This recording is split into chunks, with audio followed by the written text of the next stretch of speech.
Good evening, everyone. I'll call this meeting to order here in council chambers at 6 p.m. Pledge of allegiance, please. I pledge allegiance to the flag of the United States of America and to the republic for which it stands, one nation, under God, indivisible, with liberty and justice for all. Do we have an invocation, Alderperson Finch? Okay, roll call, please. Alderperson Murphy. Present. Macias. Present. Razak.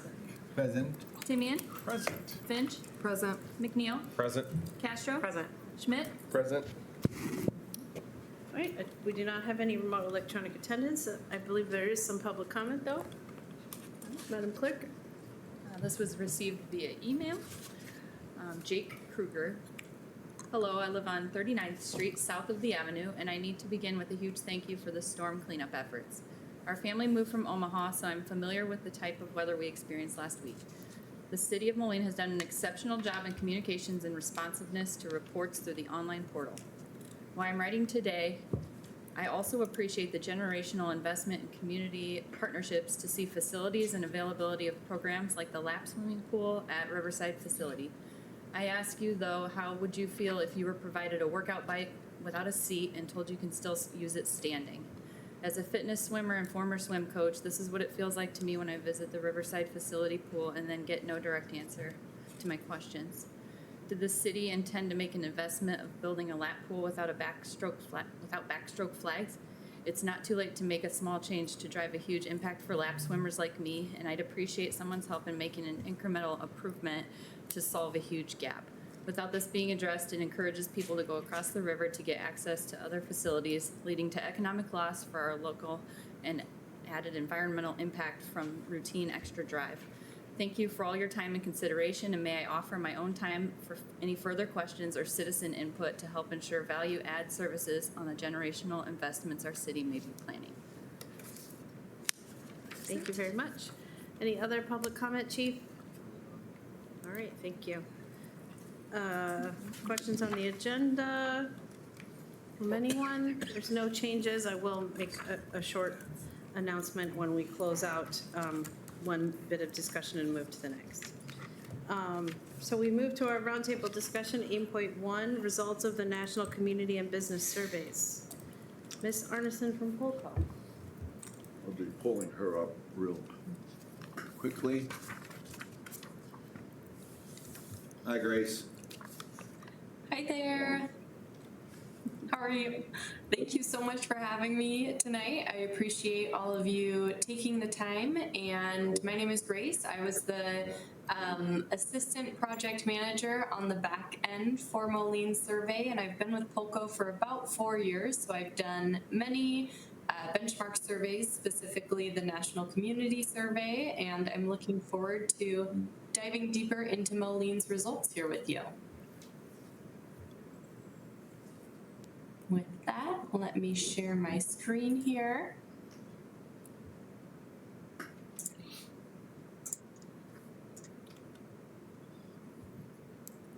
Okay, can everyone see my screen?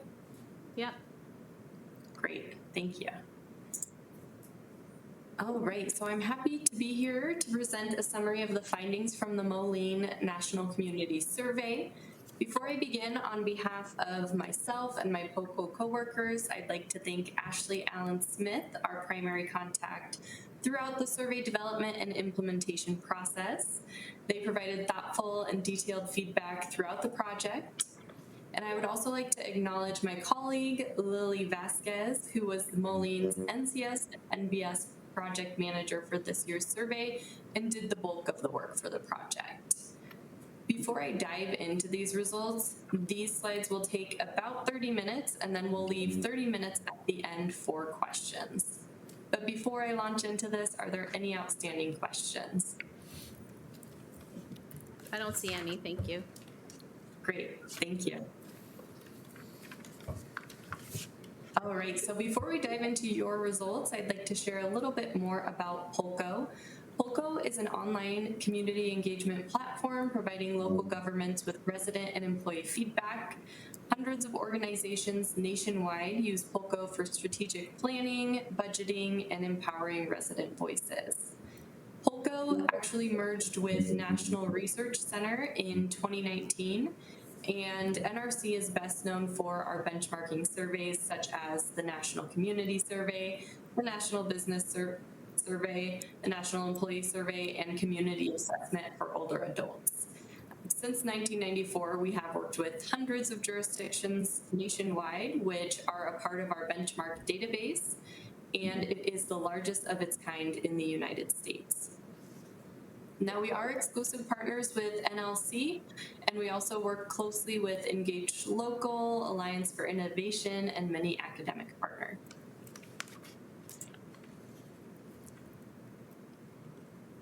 So there are a variety of ways that these results can be used. Most commonly, jurisdictions we work with use their survey data to monitor trends in resident opinion over time and inform budgeting processes and strategic plans. But our results also allow you to benchmark your community's specific characteristics and services against communities in our benchmark database. So our hope is that as these findings are presented, it'll spur some ideas of where you might want to dig deeper. So the National Community Survey, or the NCS as we call it, is a standardized 5-page comprehensive survey that allows municipalities to assess resident opinion about their community and local government. So we focus on 10 facets of livability, which are defined on this slide here. And these facets have been identified through extensive survey research. And these are typically considered the facets that are most impactful to residents' quality of life. So the NCS includes items within each of these 10 facets to provide a full picture of how residents feel about their community. Finally, these facets also, sorry, what was that? No, nobody said anything. Go ahead. Okay, sorry about that. Finally, these facets also tend to align with city departments, making it easy for staff to quickly find the information that's most relevant to them. So one of the advantages of a local government participating in our community survey is the opportunity to compare against our national benchmark. This allows you to compare your services to similar services from other communities, and there are about 500 communities in our database.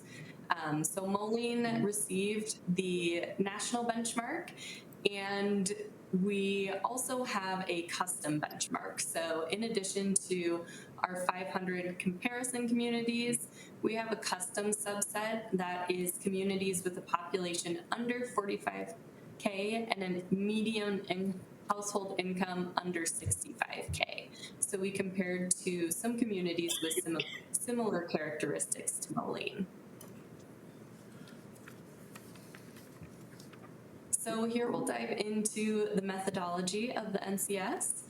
All households within Moline were eligible to participate in the survey, and we received a list of all households within the zip codes serving Moline from the USPS. Using GIS boundary files, we basically take that list, put it through a script, and take out any households that are outside of the boundaries of Moline.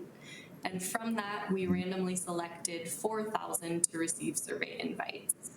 So they began receiving invites around March 28th, and the survey ran through May 23rd. We received a total of 517 responses, which brings us to a 14% overall response rate. And that also brings us to a 4.3% margin of error, which is really great. Just for some context there, typical response rates are between 10 and 15%. So I'm very happy with 14%, especially for a first timer. And our goal is always to have a margin of error under 5%. So 4.3 is wonderful. And these survey results were statistically weighted to reflect Moline overall, which I'll cover in my next slide. Now, it is worth mentioning that we conducted an open participation survey that was available to all households for the last 2 weeks of the data collection period. We received 125 responses to that, and those are stored separately from our random sample survey just to maintain the scientific integrity.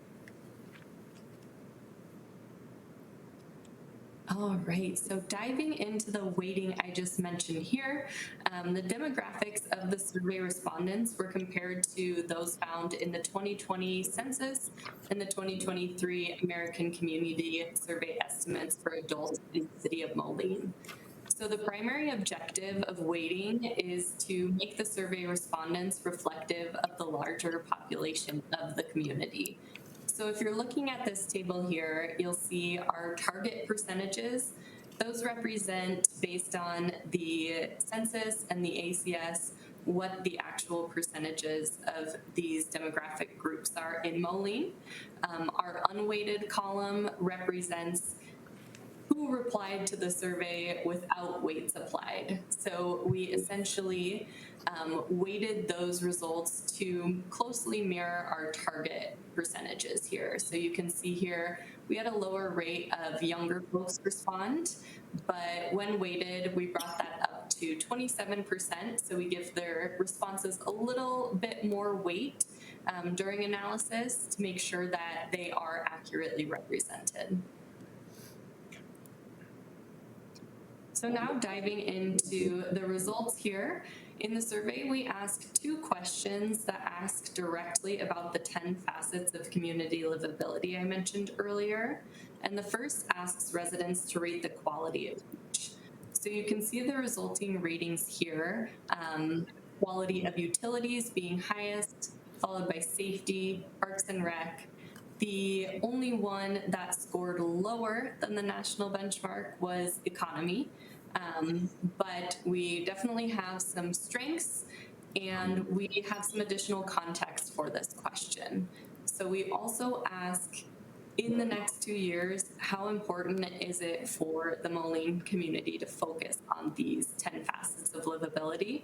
And we have those ratings here. Economy at the top, safety, utilities, followed by natural environment, with a lower emphasis on community design and inclusivity and engagement. So now we take both of those ratings and combine them into this very helpful gap analysis chart. So this shows you items that are lower in quality and higher in importance. So the wider the gap, the more you may want to focus on that. So for example here, economy was rated 39% excellent or good by residents, and about 9 in 10 residents said that economy is important to focus on over the next 2 years. So specifically, some that stood out to me here were economy, safety, and inclusivity and engagement.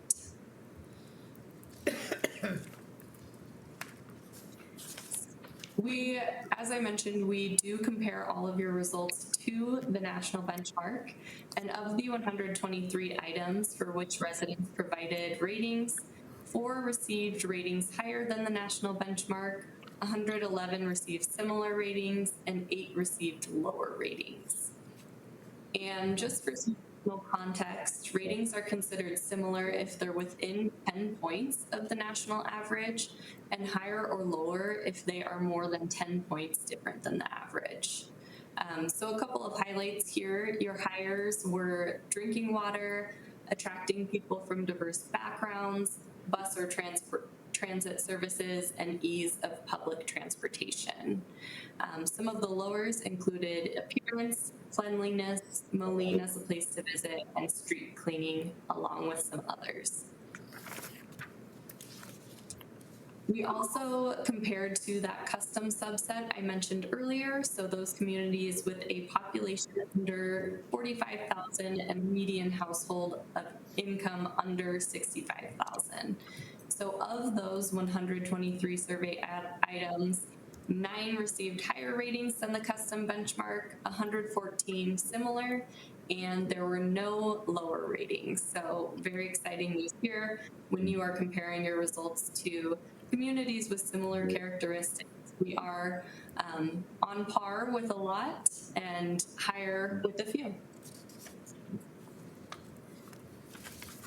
So moving into the highlights of our findings, I do want to point out a few items that stood out to us as survey researchers, but do note that there is a lot of additional information in the report, but today's presentation will focus on a few key areas that we found most noteworthy.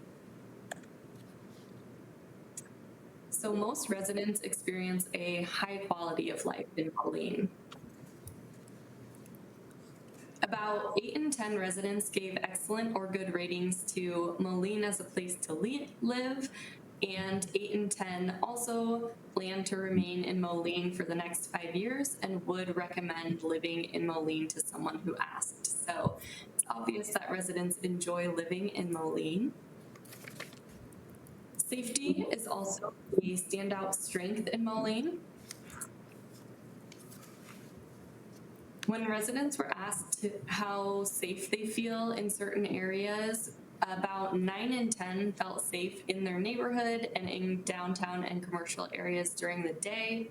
8 in 10 felt safe from fire, flood, or other natural disaster, and about 7 in 10 felt safe from violent crime and from property crime. These are all similar to the national benchmark. So good news there. I think it's also interesting to look at these safety ratings with demographics. So that is included in the report if anyone is interested in digging deeper into these ratings. So safety services were also very highly regarded. Nearly 9 in 10 residents gave high marks to fire services and EMS services. About 8 in 10 gave positive marks to police and sheriff services, along with fire prevention and education. Third key finding here, Moline's inclusivity and engagement is a valued aspect of community livability. So in terms of inclusivity and engagement, I was pleased to see very positive ratings overall, but I did hear that Moline School District speaks about 60 different languages, so you can definitely see that inclusive nature throughout these results. About 7 in 10 residents gave high ratings to Moline as a place to raise children and making all residents feel welcome. Community members also gave high praise to Moline community valuing and respecting residents from diverse backgrounds and attracting people from diverse backgrounds, both of which scored higher than the custom benchmark, and the latter exceeded the national benchmark as well, which you can see here. Attracting people from diverse backgrounds is both a darker shade of green and higher than that custom benchmark. Fourth, Moline's economic health is important to residents. So there were both strengths and challenges in terms of the local economy. About 6 in 10 respondents gave positive ratings to the overall quality of business and service establishments in the city as a place to work. About half of residents also gave high marks to the variety of business and service establishments and Moline as a place to visit. The latter did fall below the national benchmark. So slightly fewer residents, about 4 in 10, gave positive ratings to Moline's economic development and shopping opportunities, and the vibrancy of the downtown and commercial area, which was around 35%, also fell below the national average. Lastly, employee opportunities received less than positive ratings from about 3 in 10 residents. And this is a theme I've been coming across in many municipalities in 2025, so I'll be interested to look at that data. But I wasn't too surprised to see that employment opportunities were relatively lower rated, but still similar to the national benchmark. So number 5, residents consider mobility a priority and praise the ease of public transportation. So I wasn't too surprised to see that mobility is appreciated by Moline residents, especially with some of our custom questions geared towards Metrolink. But about 8 in 10 community members applauded the ease of travel by car in Moline. Nearly 7 in 10 residents gave positive ratings to the ease of public parking. The ease of travel by public transportation was 63%, and that was higher than both the custom benchmark and the national benchmark. And traffic flow on major streets was highly regarded by 63% as well. Ease of walking in Moline and ease of travel by bicycle were a little bit lower, but still overall positive results here. So mobility services had some mixed reviews. Though bus or transit services scored above the national and custom average, the other mobility related services received fewer positive ratings, including street cleaning, sidewalk maintenance, and street repair. I mentioned this earlier, but we did ask a few questions in addition to the standardized questions on the survey. So we'll dive into these results now.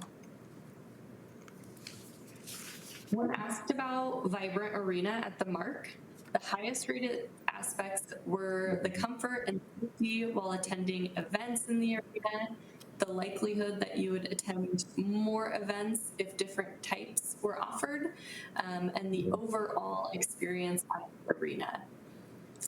A couple lower rated aspects that would include the arena's contribution to the local entertainment scene and the variety of events offered at the arena. We also asked about the Moline International Airport. So the highest rated factors related to the airport were the ease of using the airport, with about 9 in 10 rating that as excellent or good. The overall experience with the local international airport, and the airport's role in making the city more attractive to visitors and businesses. The flight schedule options and the variety of destinations served by the airport were slightly lower, but still, again, overall positive. So based on Moline's public transportation rating, it seems like residents really value the Metrolink bus services. And when asked about those in a custom question, the highest rated aspect of the bus services were the quality of the service provided and the timeliness of the buses. Residents also appreciated the convenience of Metrolink, and about 6 in 10 indicated that they had a positive sense of safety on the bus. A slightly lower proportion, just over half, appreciated Metrolink's routes and coverage and the ease of planning their trip using Metrolink. So here we have a summary of conclusions. Most residents experience a high quality of life in Moline. Safety is a standout strength. Moline's inclusivity and engagement is a valued aspect of community livability. Economic health is important to residents, and mobility is a priority, and residents praise the ease of travel by public transportation. With that, we also conducted the National Business Survey at the same time as the NCS, so we will dive into results for that. This is not quite as comprehensive as the NCS, so I'll be wrapping this up right about 6:30, and then we will open it up for questions. So the National Business Survey, or the NBS, is also a standard comprehensive survey that allows municipalities to assess business opinion about their community, business climate, and workforce support. All businesses in the city of Moline were eligible to participate in the NBS, and outreach was conducted by both Polco and the city. So on our end, a list of businesses within the zip code serving Moline was purchased from the USPS, and And since some of the zip codes that serve city businesses may also serve addresses that are outside of the community, we again extracted the geographic location of each business and compared that to our community boundaries. So businesses located outside of the city Moline boundaries were removed from the list. And then all of those selected businesses were sent a postcard followed by a letter and then a follow-up postcard. So to that National Business Survey, we received 135 total responses. We had mailed about 2,000 businesses. This amounted to a 7% response rate and 8.5% margin of error. I just want to touch on this, so you'll notice that the response rate was much lower for the NBS. That is really standard. What we see is that businesses just tend to reply at a lower rate. But on the plus side, this was Moline's first time conducting the survey, and I think if we continue to engage those businesses, hopefully we'll see that response rate creep up. But with that being said, some information about the respondents. 25% of respondents reported living outside of Moline. 9 in 10 were small businesses, which are defined as a business with about 9 to 49 employees. And a third of those respondents represented woman-owned businesses. So we do measure facets of community, just like the NCS. They are a little bit different than the NCS. We don't measure the importance here because we are really focusing on business-centered questions. But that being said, we do ask about the overall quality of these, and you'll see that businesses highly regarded the parks and recreation opportunities, feeling of safety and natural environment in Moline, the overall health and wellness opportunities, and the utility infrastructure, along with opportunities for education, culture, and the arts. A couple that were a little bit lower, residents' connection and engagement with their community, and the overall economic health of Moline. So of 126 items on the NBS, 8 received higher ratings, 44 were similar, and 74 were lower when compared to the national benchmark.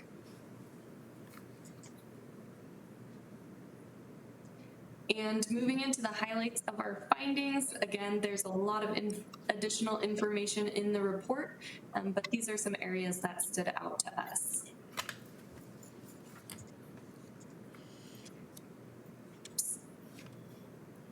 Oops. All right, so business climate can be seen as an area of improvement for Moline.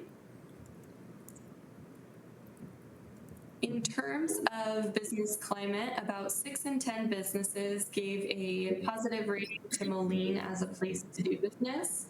And the job that Moline does at informing businesses of community issues and values received less positive ratings.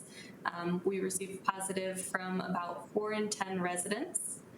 About 3 in 10 appreciated the job Moline does at retaining existing businesses, and a similar proportion felt that Moline was excellent or good at supporting or creating new jobs.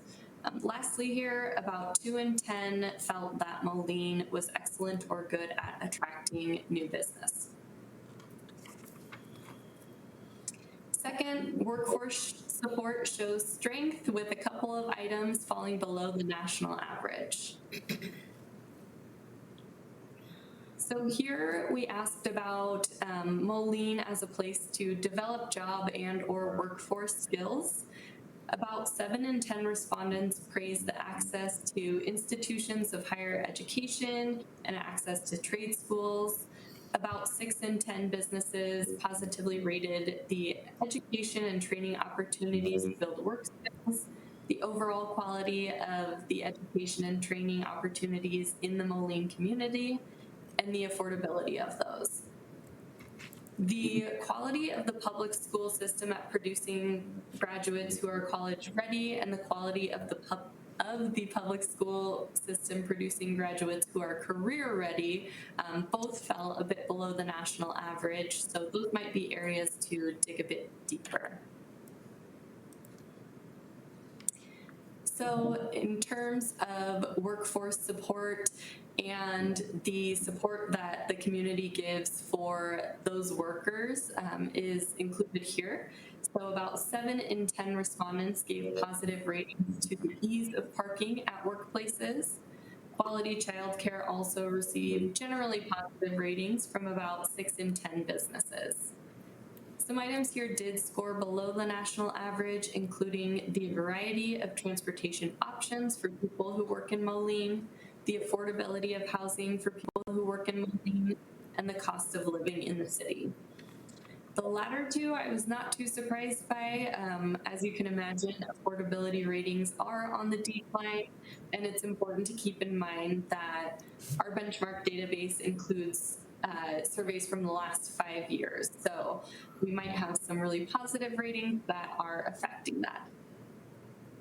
Lastly, the variety of housing options for people who work in Moline received fewer positive ratings and fell below the national benchmark.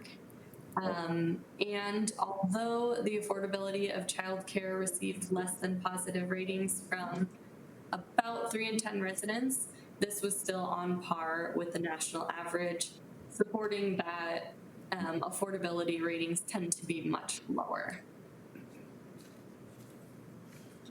So business growth is slow, but on par with the national average.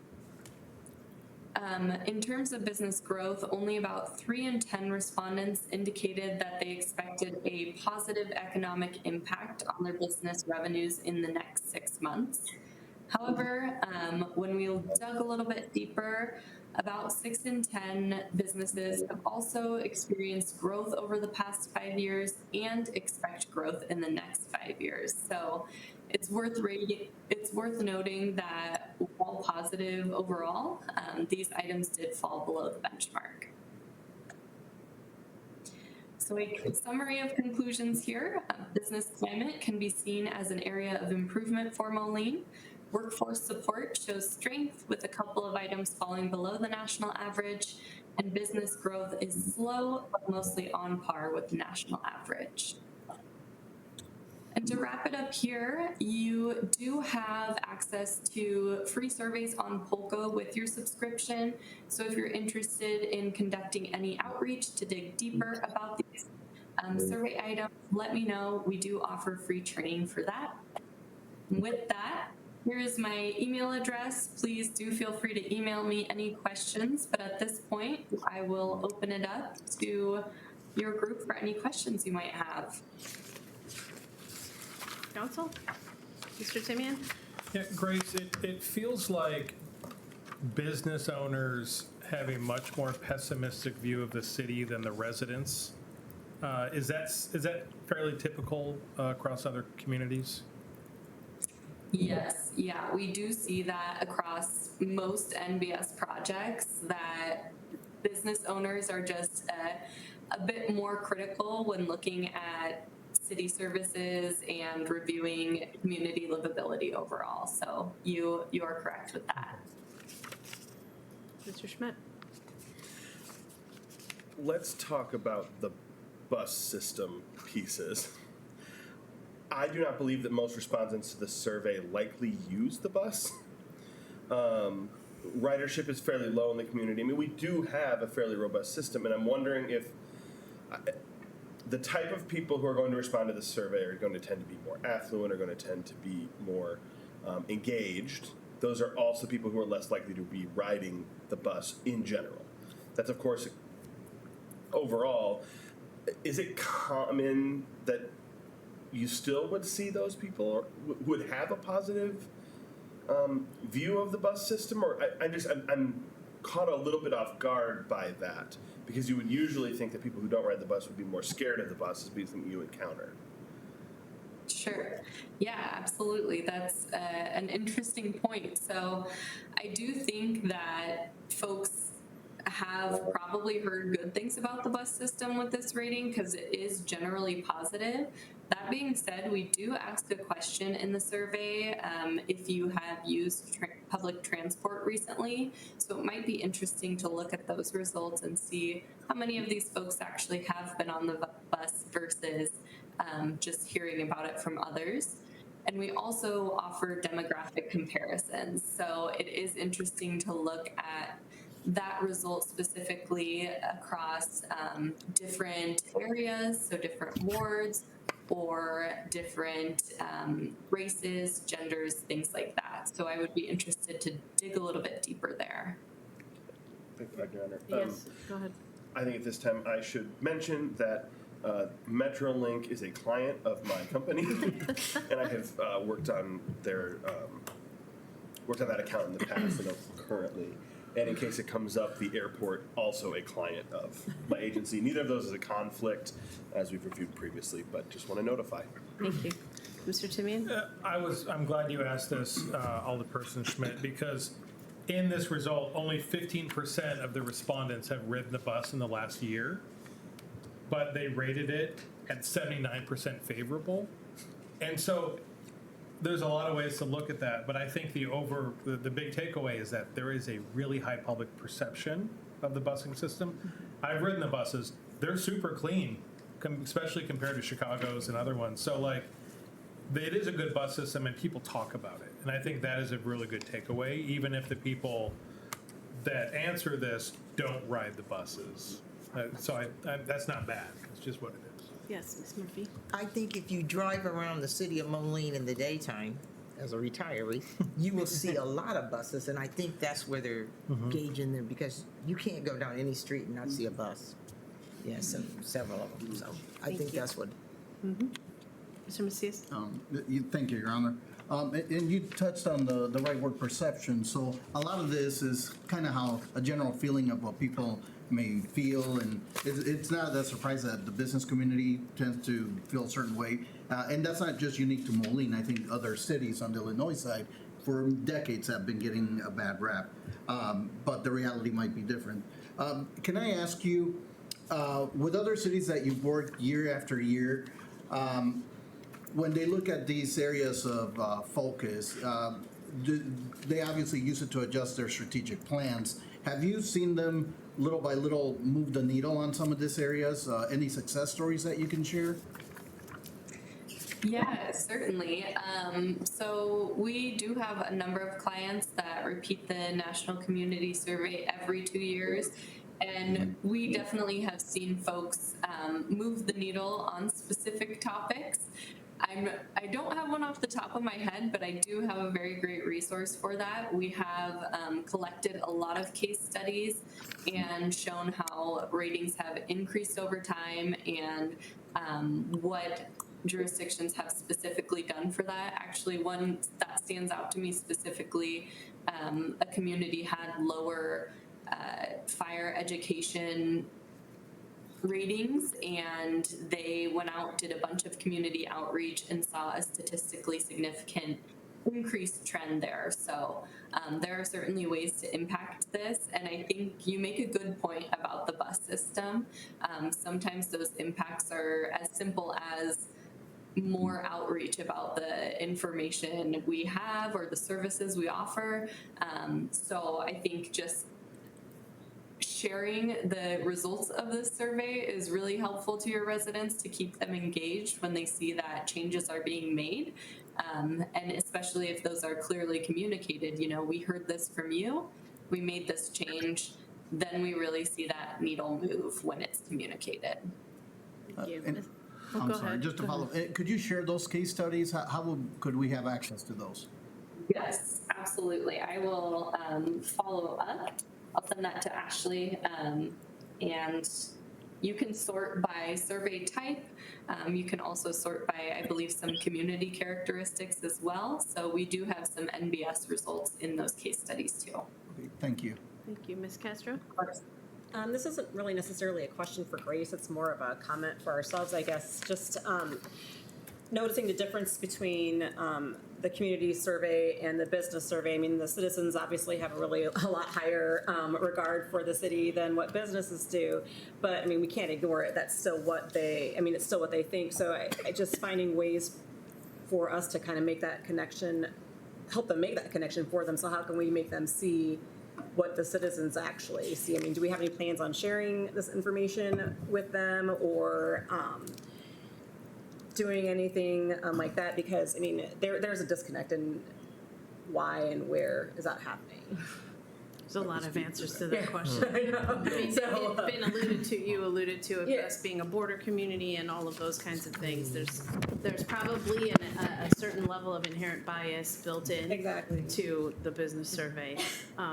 That is not to say that we are going to ignore it, but I mean, by hiring an economic development Yeah. manager and having that in place in the last, was it a year only? No. Year and a half, year and a smidge. Or are we even to a year? I don't know, No. but like, and I do see our We're friend from doing the things- chamber here, so I mean, I'm just Yeah. wondering like how we Well, can partner let me- to. I'll let him respond more. Two things. I'll offer up two things right now. One is that it's a very powerful tool that we've subscribed to with Polko. It has the ability to generate data across multiple fields, multiple questions, and it's broken down by ward. When you see area, that's your ward. So you know what percentage responded in awards, and it was fairly consistent across the wards. The number of surveys that went to each ward was fairly consistent as well. So I'm not surprised in terms of that response. But using the data that came out, we're able to sit there and have meetings in your wards on the topics of concern that they expressed. So we can start to drill down on issues like street cleaning and sidewalk repair, maintenance, replacement, street repairs. We can actually start going in and drill down. And that's really one of the most powerful parts of this tool. As far as the businesses, it's spot on. We don't have a local chamber in Moline. We have a regional chamber, and I know they're represented. I see Mr. Foote is here. It's a regional chamber, and one of the issues, and I'll share this, because we get together quite often. There's no accident that we have a new chamber president. There's no accident that he's an economic development person by profession. And there's no accident that Grow Quad Cities got recreated. But Grow Quad Cities is really focusing on the bigger picture, right? And it replaced the Quad City Development Group, if you'll remember that from decades ago. And then, Quad Cities First. So it's in its infancy, starting to pick up. The other flip side of that is the chamber side. And the chamber side recognize that there are small businesses, which you see represented, responding. Women-owned businesses, 33% roughly, 30%, and then you have these other, small businesses that responded up to 50 employees or whatever it was. There is a renewed focus by the chamber to start looking at those businesses, making them a part of the chamber, making them engaged with the chamber, providing programs to them that are beneficial. So part of our direction has to be to work with the chamber on our side of the river in our city to have them have a presence in working with us, because we're not going to be able to do that on our own. We will not be able to do it. It's impossible. There's over 2,000 businesses. You can't possibly reach them all. So there's plans going forward to answer your question in a roundabout way. The Thank other you. partnership that's important is with the state, and we've gotten grants from DCEO, et cetera, but next Wednesday, I'll be on a panel with Deputy Governor Menard and other representatives here, and he is the Deputy Governor over Economic Development at DCEO. And this is really powerful information, because we can not only go into it with this is the point in time, look at what's been happening, but here's what we've been doing for 4 years, and here's the recent conversation on strategic planning. How can you partner with us beyond what has already been happening up here with the state, which has been quite focused, honestly, on childcare and social services, and we really need their attention when it comes to economic development. So I'm really, really pleased, because I don't know if you recall, just last Friday's, was it last Friday, your weekly or monthly email on the valuations? Yeah. It was an increase of 39%. I just reread it today.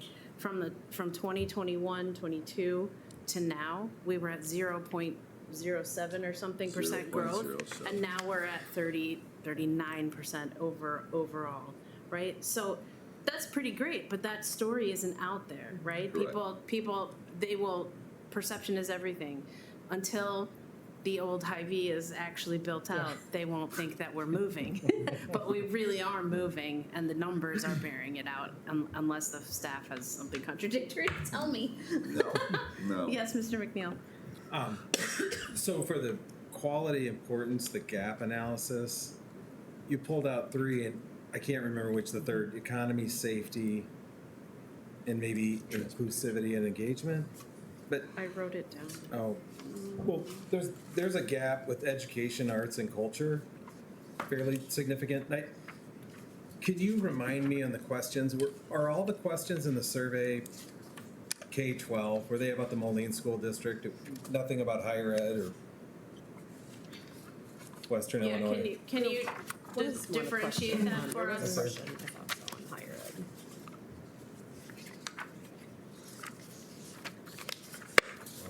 David, did we lose her sound somehow? Sorry about that. Could you repeat that question one more time? I think I lost you for just a moment there. So looking at the quality importance gap analysis, there's a gap, education, arts, and culture. And I think somebody might have told me, we did have questions in the survey about higher ed. It's not just K-12. So in the NCS, we don't have higher education. We just have K through 12. And the reason for that is most folks who are attending college are receiving a lot of those typically community services by their college instead. And so we don't feel like we have an accurate way to rate those like we do for K through 12 education, which is really ingrained in the community. So we just ask about that. But if that's something you wanted to include in custom questions or a quick follow-up pulse survey, that's something we could certainly ask about there. Well, my follow-up to that is I was interested because in the business survey, we were less than the national benchmark for our high school students being career ready. I just wondered if, we have a state university here, if, I can address that, Mr. Yeah, McNeil. go I'm not, ahead, I didn't mean to cut you off. no. There actually was work done by the chamber. Just last year, they revealed a whole lot of workforce research, and in conjunction with the educational institutions in the area, there were representatives from those institutions on the committee that was going through. I forget what the survey name of that was, Jacob, but we can get that and share it more broadly with this group. And I did have. Yes, go ahead. As far as data too, if we wanted to look at, so like narrow down to communities, let's say between populations 30 and 50,000 with a similar household income, could we, and would that be enough of a sample to really analyze? I guess I'm thinking which about topic? if it's population was under 45,000, is that what it was?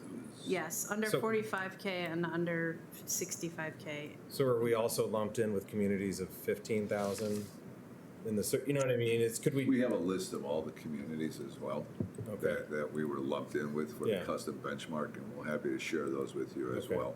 Okay, And you can see they're all over the country. yeah. Some, Yeah, so my best guess is that we have that 45 cutoff to have enough communities to compare to. We try to have a minimum of at least 15 to 20, just so that when not all clients ask the same questions, we have enough benchmark ratings for each. So that is something we could also explore. Is you're welcome to, trim out certain cities that don't align with you. So in future iterations, that is something we can do is fine tune that custom benchmark list a little bit. Mr. Macias? Thank you. Can you remind us, what was the time frame of when the surveys went out? Yeah, so for the community survey, that began March 28th is when they went into the mail, and then that closed on May 23rd. And for the business survey, let's see here, that began on April 10th and closed on May 22nd. And as a follow-up, Uh-huh. obviously, the business community in general, all over the country,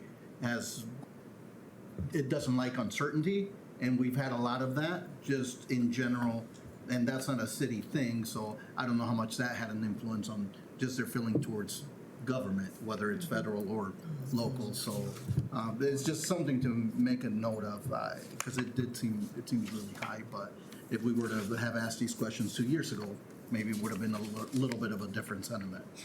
Just something to think about. I have a quick question too. I was concerned about the margin of error as described in the packet we got as 10%, on either side. That's a 20-point spread, but now you say it was 8.5. I still wonder, and this is the business survey, is that statistically significant, or does that just wipe out a lot of this? I mean, you're presenting it with meaning behind it, but that's the question that comes to my mind is, was this actually statistically significant? Or too small of a sample size? I mean, I know you said it's typical response rate, but it doesn't feel like it. Yeah, no, I totally understand your concern. And yeah, the business survey is a tough one. They just respond at really lower rates. With 135 responses, I am confident that it is statistically accurate. That being said, that 8.5% margin of error means you have that window of about 17%, right? So while that rating might be at 20%, you've got that window of 17%, 8.5% on either side that rating may fall into if you were to repeat this survey. And in terms of the reliability of the data, I have had enough experience here that I've seen so many surveys and a lot of community trends, especially for the NBS, do tend to stay pretty stable. So that gives me a lot of faith in the scientific methodologies that we use here. But that being said, there's really not a way to tell without conducting the survey again, right? So it'll be interesting to see how those trends are affected over time and if that business sentiment changes. But from my experience, yes, I do trust this data. It's just important to keep in mind that it's not quite as precise as that 10% confidence window, or excuse me, 8% confidence window for the NCS with that 4% on either side. Yeah, I appreciate that. I want you to know I wasn't necessarily questioning the methodology or any of that. It's really how we interpret it, right? Because if you're going to interpret a nearly 20-point swing, we could be in a totally different category based on that swing, right? In fair, good, or excellent. That's what I'm trying to say, is that maybe I'm saying I believe it with a grain of salt appropriately applied is all. Yeah, I think that's fair. Mr. Schmidt. I'd like to discuss another grain of salt. When we look at this and we know that 9 out of 10 respondents to the business survey were in that small business category, and then I look and I see that 46% of respondents in the business survey, only 46% gave positive for employment opportunities, 44% the variety of jobs, and 33% said that there are available jobs that pay a livable wage. And while it strikes me as true, it doesn't strike me as normal for the business owners to only be 33% aligned to there being job opportunities with a livable wage, which then has me wondering if are we really talking about very small business? I mean, the kind of people who get fed up and start their own thing because they can't find a job. I mean, what's driving that? Because that is counterintuitive to how you would expect businesses to respond. Yeah, It is interesting. I did think that in looking at your results, that it would be nice to see that small business ratio broken out a little bit further to see if we are looking at, businesses under 10 employees or 10 to 20. And I think that we could certainly do that in future iterations, just knowing that Moline has a population of a lot of small businesses. So that's something to consider as we move forward, is being able to break those results down a little bit further by business type or business size. But until we do that, I can't really speak to why they feel that way, but it is an interesting point that you bring up. And I'd be happy to dig a little bit deeper outside of this too. If there's any specific data you'd like me to look into, let me know, and I will certainly dig into that with our data science team. Thank you. Mr. Timian? This is kind of a part two of that question. In the community survey, we weighted results based on census data, which is of course appropriate. Is there a way to do that for the business survey? Based on business size, business type, we have a lot of big retailers here that I doubt that the manager of Walmart responded to this. But, so I mean, I think the smaller businesses are more inclined to, but I wonder if like working with the chamber to get a demographic profile of business types, whether it is employee size, output in terms of revenue, just different things like that, if that could better weight the results. Yeah, that is very interesting. You are correct that we don't weight the business survey, and typically that is because we don't have access to accurate information. Just with business turnover, even in terms of our USPS list, although that's the most up to date with business addresses, we still get a lot of vacancies.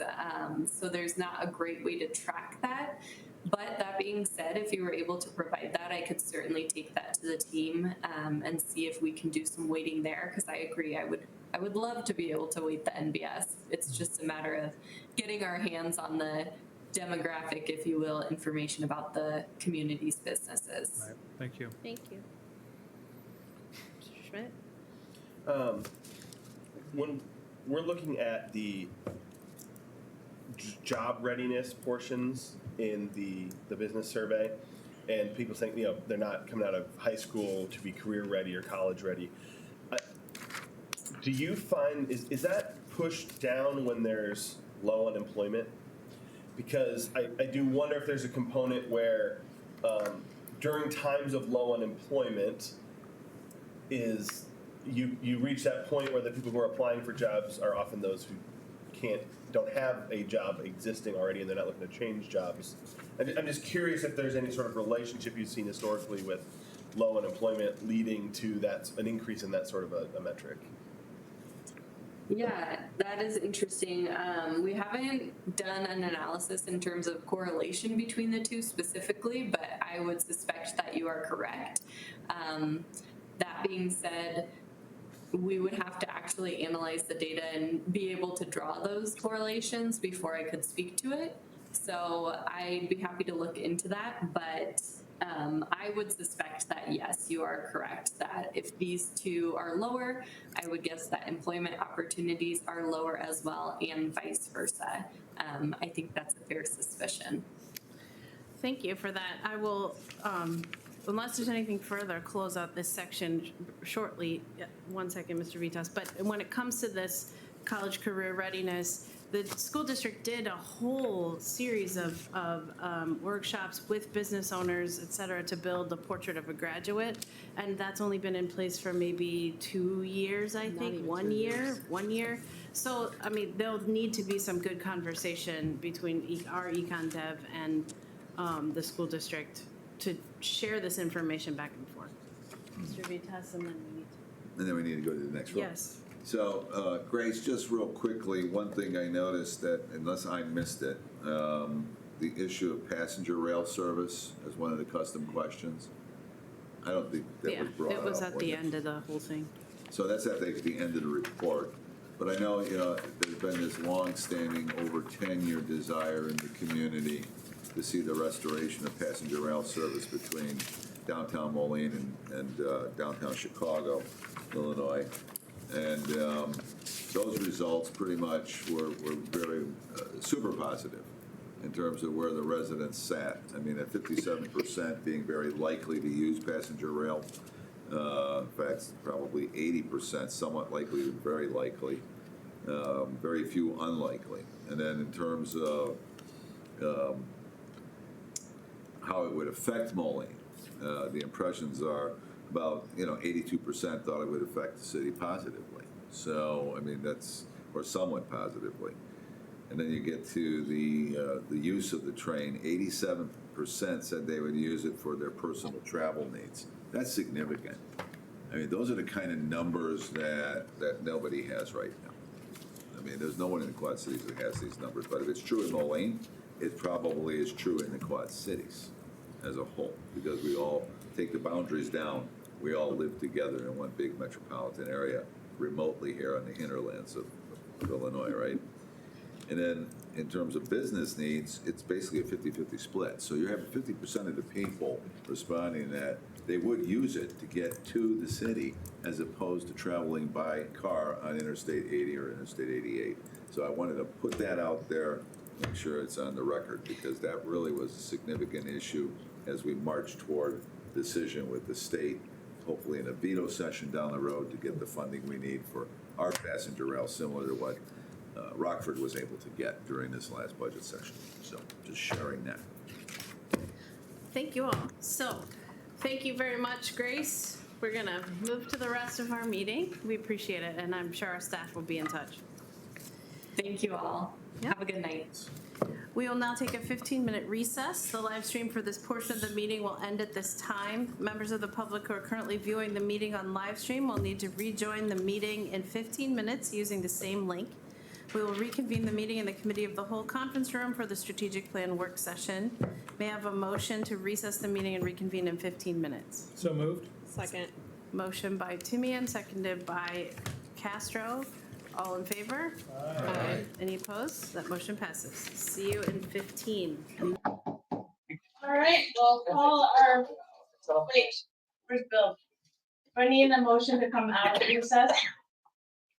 No, you can simply call the meeting to order. I'll call the rest of our meeting to order here at 7:16. 2026 to 29 strategic plan work session. Shavita. All right, well, thank you. I hope you enjoyed the earlier portion of the evening and have a chance to go through the results on your own. And there's no rush. I mean, those are our results. We can work on those as long as we want, and less than as much as we need to. But it certainly gave us some focus, which was part of the overall strategic planning process. It kind of like concludes a 4-year cycle, what it does. Some people say 2 years, but it's kind of a 4-year cycle, and it's a good way to benchmark and just kind of get a report card where we're at in terms of the work we're doing, right? We all know we're doing a great job. So the people don't think we are. Sometimes the good work we're doing doesn't get fully communicated, right? Sometimes you gotta take time to ring the bell, let people know that you got something done. Otherwise, it's, not getting done. So anyhow, I'm gonna jump into this real quick. We'll try and get you out of here in 2 hours. The goal was to be done by 9. Might be done sooner, depending on how good you guys are. How much you enjoy the game. How little we have to say. Or how little you have to say because you did your homework and you're just gonna pass it on. I never know what to expect. So just kind of a real quick brief review. Strategic plan, what is it? For our purposes, it's the roadmap that guides Moline's future by outlining the mission, the vision, the values, the pillars, the goals, the objectives. We substitute the words objectives and initiatives. We use the word initiatives right now, but we're moving away from what we had before. So it'll be objectives. And then it helps us align our priorities and direct the resources, and then at the end measure progress. And that's what we've been doing for 4 years together as a group. And it's really, actually, I think it's basically born results. Between the policy guidance coming from council and the efforts coming from me, executives being there, the whole team. They're all party executives, right? How I look at it. A lot of brain power, we produce results. So that's what the strategic plan is all about. The mission kind of definitions, just kind of reminders. City's mission statement is a concise, clear declaration of its core purpose and why it exists and what it aims to accomplish for its residents. It typically answers, what does the city do? Who does it serve? And why does it matter? That's what the mission is. So we're going to review our mission. Our mission is city government is to act in a financially responsible manner while providing quality and efficient city services and creating a sustainable city. Is that still the mission? Right? I'm going to leave that question with you just for right now.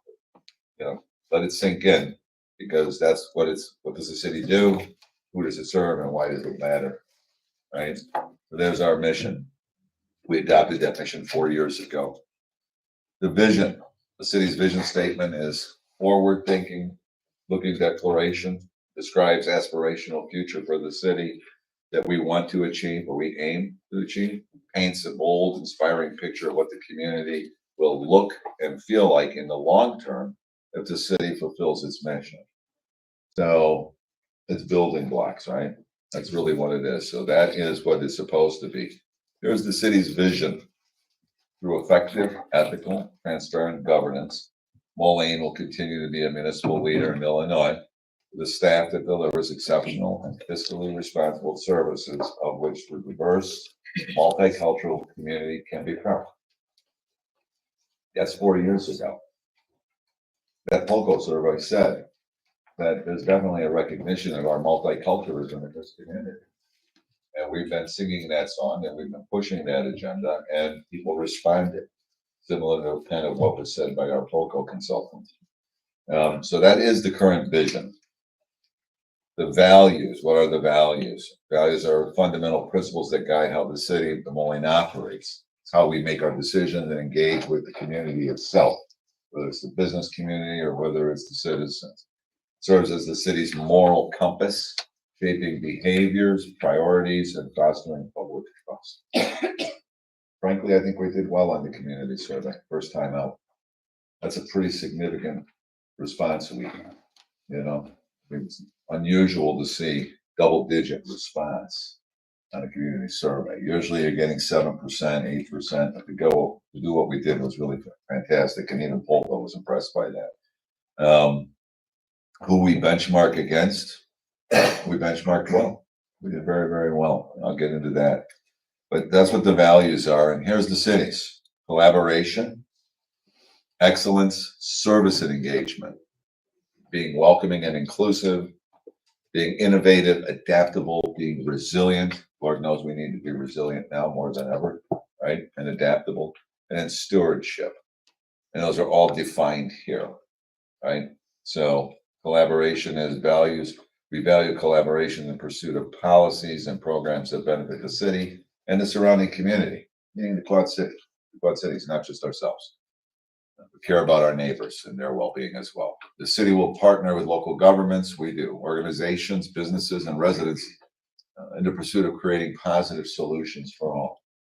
Probably not a department here that's not doing that. I mean, we really are a leader here in the Quad Cities.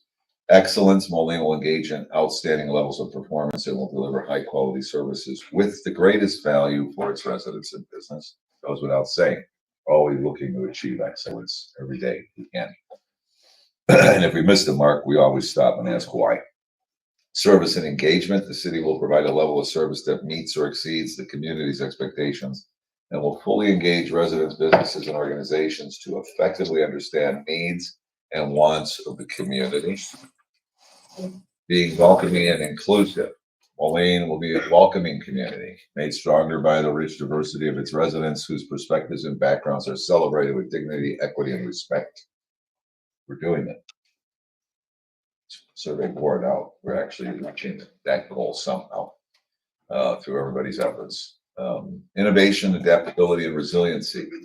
City of Moline will dedicate itself to providing innovative solutions in the delivery of services formulation of policies and development activities. It will promote a forward-thinking environment that supports creativity and continuous improvement. I think that's what separates us from many, to be honest. I think that goes on without saying all the time across our departments. Stewardship. The city of Moline will be a good and dependable steward of its financial, human, environmental resources. No question about it. It goes on daily. Those are our values. So, pillars. You know, we have three, but what is a pillar? A pillar forms the structural framework of our strategic plan. They organize our priorities into broad focus areas, allowing us to build goals and performance measures with purpose and clarity. Okay. Right now, infrastructure, economy, and quality of place. Those have been our goals, our pillars, actually, for the last 3 years. Infrastructure, which includes water, sewer, streets, sidewalks, and transportation, with attention to 21st century needs such as broadband, low carbon electricity, breathable, high quality air, and the environment. I think we've touched on all of those in our strategic plan. Quality of place, community attributes and amenities that make Moline a place people want to live, including the upkeep of homes, neighborhoods, and opportunities for health, recreation, parks, library, arts, and culture. Right? We're going to work on this one. Heard that in the room. We need to work on it. Either that, or we need to get the messaging out, or a combination of both. Economic development is the foundation of a healthy community. Living wage jobs, equity and inclusion for women and minority groups, nurturing and growing small business, attracting new business, retaining existing and longstanding business, and the environment encompass that pillar. Huge body of work, that pillar. It's probably one of the most important ones. And then housing. We're tossing this out there. Why? Because housing. We've been talking about it all the time as a fourth pillar, because there's just so much going on in this arena, right? Both efforts by the city, efforts by private developers, funding from the federal government, funding from the state government, local funding, private funding. This is a big deal. This is a big deal.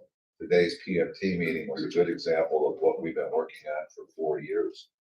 And, you know, working with a private developer who wants to put in 69 units of market rate units of varying sizes right down the street from us here. I mean, that's a big deal. It's a big deal. There was this much happening 4 years ago. It was quiet. It was very quiet. You know, so now we're starting to see things happen. And then, of course, we've got another 40 units going up on Fifth Avenue. So, again, over 25% of that gap that we're trying to close in terms of housing is happening with private investment dollars, which is really, really good. That's what you want.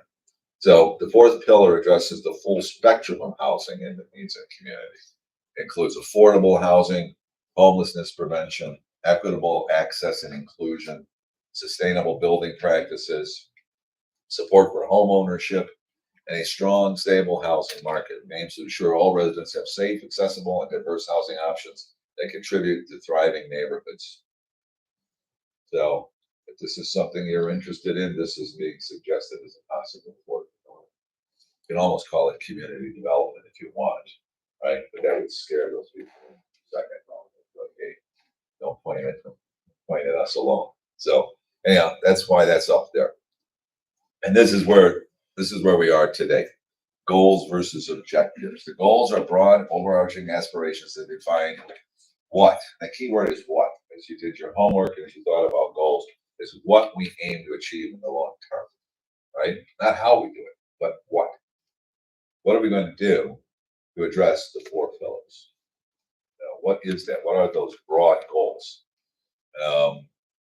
So what do we want to accomplish? The objectives are specific programs and projects that move us toward achieving those goals. They are the how. It's how we plan to make progress. So it's all of the projects and programs and efforts that we put forward, right?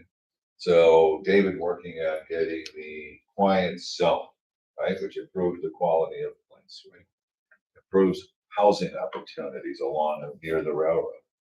You know, that was clearly an objective to reach that goal, right? So we're gonna drill down on those as we go in, when we break things up in a little bit. This is kind of what it looks like. Pillars form the base of this pyramid, and the goals. That's the city council's your responsibility. Talk to us, tell us what those goals need to be, and what define our pillars going forward. And then we're gonna come back and we're gonna put the objectives out there. We're gonna share objectives to achieve every goal. We're gonna take goals, we're gonna take objectives that are in our current plan. We had 84 objectives, if you want my honest opinion. Most everything that was in the current strategic plan were projects and programs, right? So we're going to narrow that down, and those objectives are going to fit the goals that we're going to define working together tonight. When we're all done with that, then we're going to come back with version 2.0 of a work plan. And that version is going to take things to a higher level in terms of accountability and reporting and timeliness. It's going to lay things out full scale so that you can really see what's going on.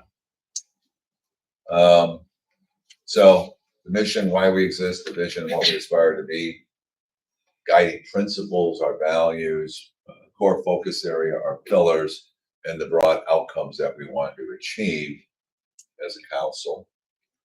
And then the objectives, the specific actions to reach those goals, right? It's not saying you don't get to create something here, some kind of an objective. You probably have objectives in your mind. We're going to be listening to those as well. But we're going to make sure that we refine those as much as we can so that they are attainable, they're reachable, they're fundable. We don't want to have goals or objectives that we can't reach. Otherwise, then we're not being true to ourselves, we're not being fair with the community either. So we need to be realistic about what we're doing because it's driven by our ability to pay, as Carol was telling us, right? Keeper of the treasure. So collaborative goal setting activities, so instruction. So we're going to break you guys into groups, right? It's done deliberately. There's going to be two groups. There's going to be Group A, which is Castro, Macias, Timian, and Razak. And then there's going to be Group B, which is Finch, Murphy, McNeil, and Schmidt. And the mayor is going to float between these two groups, right? She's an influencer. She's going to go back and forth and listen to you and participate, and hear where we're going, make sure that we're staying on track. I'll be doing the same thing. Barry's going to be doing the same thing. The staff is here to answer your questions.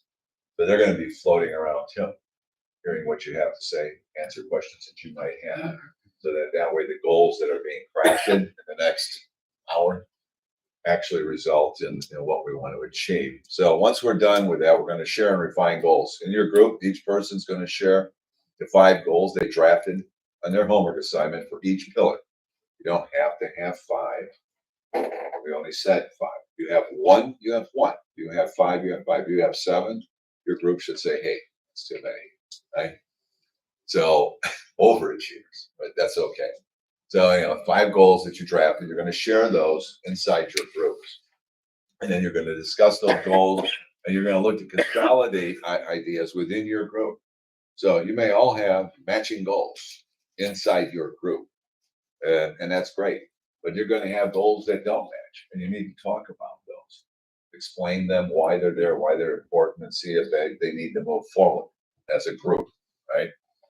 So when we're done with that, we're going to have the groups actually report out their results. This board here is where you're going to take and put your goals on these. And you're going to put those up on your boards. One board for Group A, one board for Group B. Group B is going to meet in my office. Group A is going to meet over here. If my office seems like it's too small, we'll move it over across the hall. But this is where you're going to write down the goals that your group comes up with for each pillar. And I would hope we see 5 goals minimally for each pillar from each group. Remembering that there's a lot more goals than that between all of you, if you add it up mathematically. So we're going to go through the process of weeding them out, and drilling down, and making sure they make sense. And then what's going to happen is you're going to report back, right? You're going to come back in, and each person in the group is going to take, there's 4 people per group. and there's gonna be 5 pillars coming out, right? We're gonna see what matches between the 2 groups. We're gonna look at Group A. We're gonna see what they wrote down as their 5 goals for infrastructure. We're gonna look at Group B, see what they wrote down as their 5 goals. Some of those will match. The ones that match automatically go up there.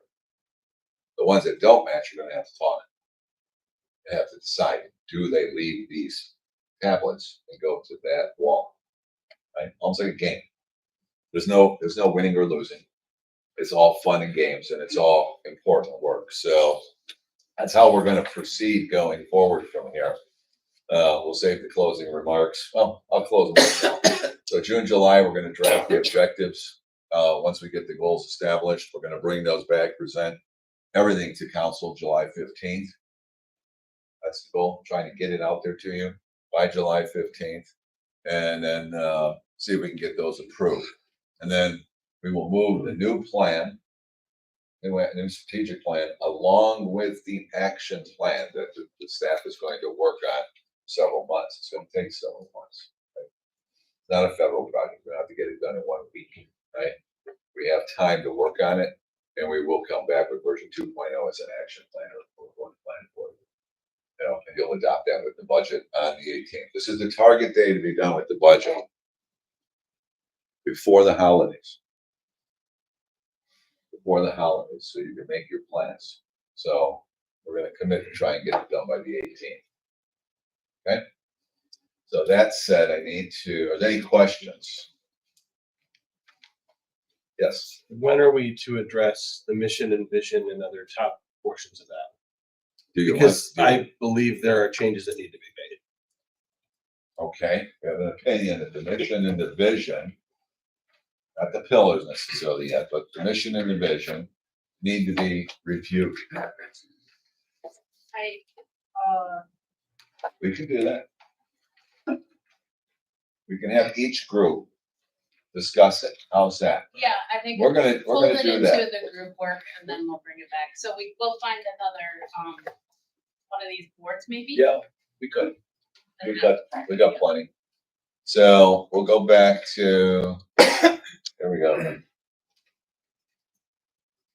What it is and why. So we can get that to you. They have That it. it's in your handout.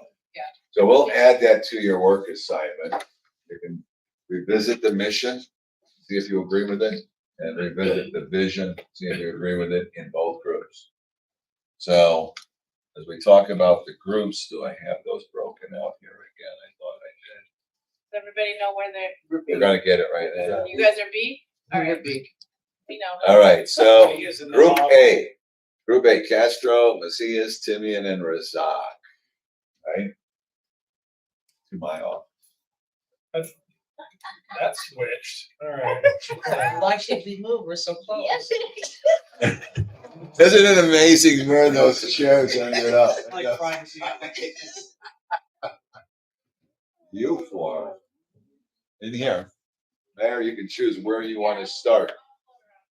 All right. So we're back here, guys, at 8:30. Yeah, let's take the next hour or less. Depends on how quick you guys are. Let's say 8:30. Right? So, and remember, we're trying to set the goals, not the objectives. The objectives, so Make no promises. make no promises. All right, so let me do this. Oh, okay. Oh, it's in your. There we go. That's the one. It's in your version. All right. So you guys, Marcus, Macy. In relation. All right. We missed something, I think. We have ownership. Financial responsible. That was wrong. That is absolutely right. But to be fiscally responsible is not based on this. That's how we should conduct ourselves, absolutely. And towards us, to us. But I think that is once a year, just, we lead with that right on top. And framework, I thought it should have been there, once you like that, but it's imposed by, I think it's imposed by, Where is she? I'm doing it like you are different. It's right. We go on search. It was like that, and it's yeah. Okay, I see it. It's when you meet with it in here when it's supposed to be aspirational. That is not. See, I don't, in this day and climate, I think we need to really push financial responsibility in the next several years. If we're gonna make, that's the only reason. Because of what is going on now with the government funding, I think we need to keep that at the core. That's just my. I don't speak for James, but I think James disagrees. No, exactly. He's a placement, but it can be the foot we get. It is the first thing you read with the organization. And what we for sure read is what we're actually doing. His responsibility is how it's important. And I think, and when we look at the mission, vision, it surely doesn't need to be us. But I agree with that. Like, and so maybe it's, and also the very reasonable. Yeah. Like, what? So you're gonna put it in our vision? Is that where you want it to just stay? Change the mission? I'm just curious, James, you gave them all the system on the website. This is the quality. So you're not talking about a rework of the vision, you're talking about that. I think it's open other major values. And then like, yeah. As long as the vision. And then it's in one. I just think it's aspirational and certainly That's more. You're right in the corner. So you're in Ward 1. Oh, I agree with you. Or you're in. Yeah. Alderman opinion. But Opinion. I agree with you. Yeah, when they sit at the game, right when they have Ward 1, Ward 2, Ward 3, Ward 4, and then the mayor's left. Seven, right? Ward 5, 6, 7, and then the alderman and March could have been easily all over. That's how our governance is. It's like, is it? So I see. Right. These are the discussions. I'm just saying. It's a good point. Oh, Bolton, yeah, yes. Yeah. So when you throw it down there, right? I mean, it is. It's unclear. You can spend days and hours if you want to mention this. I think now it is. Yeah. I'm actually across the board. And then we have 570. And yeah, all. And then we opened it up to everybody, any. And that's one. Not saying.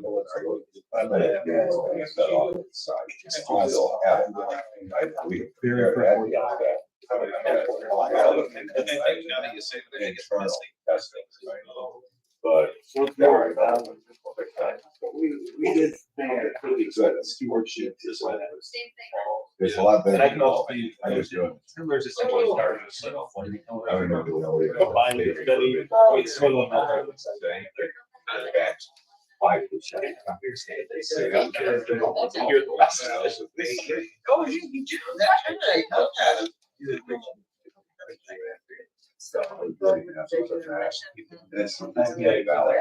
Yeah. And I would actually agree with all of these more. But there is ownership, there is excellence. Replacing the city. That's what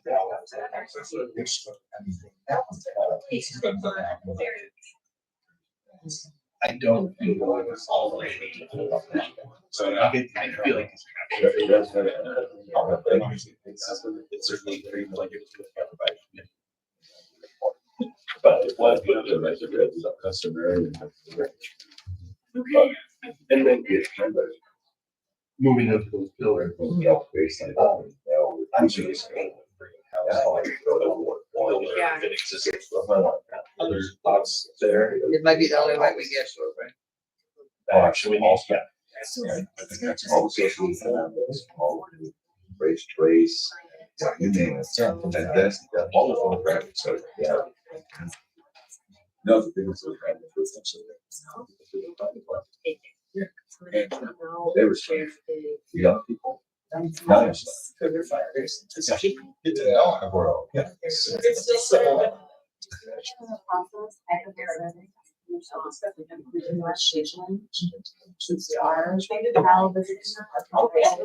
there was a, just share it, I mean, Alderman Schmidt, you brought this up, we're gonna share. Alright, so this is Sure. a document I put together at the Thinking beginning ahead. of our differentiating social media mission. Also, we're going to list of questions I'll hold you kind of guide your statements. We already finished that. Alright.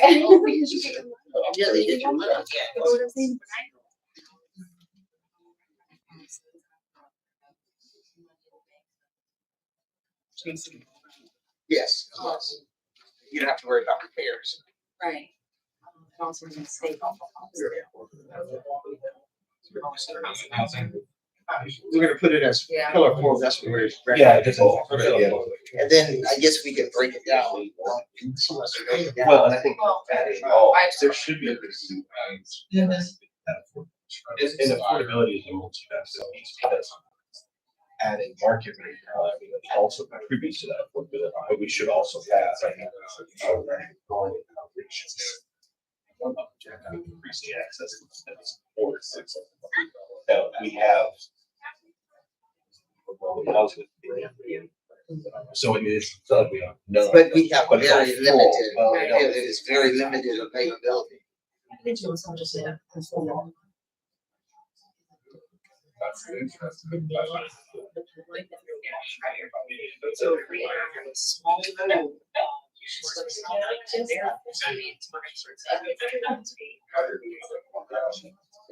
We are seeing them.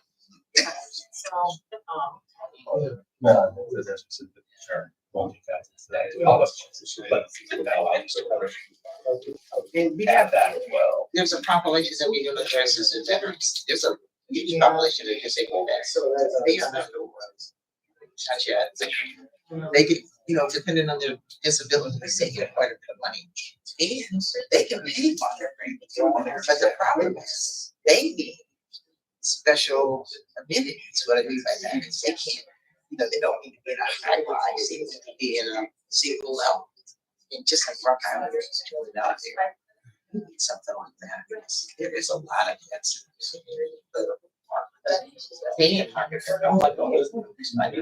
Yeah, so and it's just not, you know, there's not space forms to go and stuff. So this is a huge market that we are ignoring. You know, our house, they're not tiny homes. They're like 1,500 square feet. They're gonna be 2 bedrooms. They just broke ground out there by. Not stairs, but it's out there that way. So if I think about it, so they just find McDonald's. And that one, it's. Yeah, they're nice, so they're 2 bedrooms and they have 4 different designs. I saw them. Houses. In a housing addition. Yeah, the best, and then I think they're building they're not building a store, but something. Out there in that area.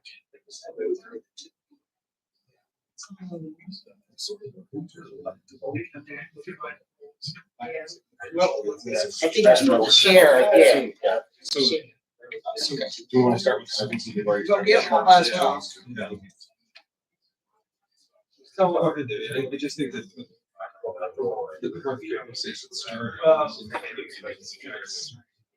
So 4 years ago, we went to the not just yeah. So it's like being draft papers. I can just go see what I'm saying. It's like games, kids at the boards. things that I'm interested in, see if it's how this is.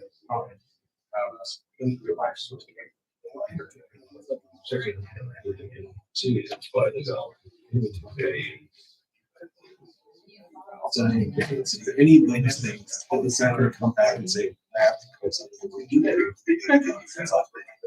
Staff is gonna see like, yeah, and then, well, I would say no. Because that's true. Teach. With our names.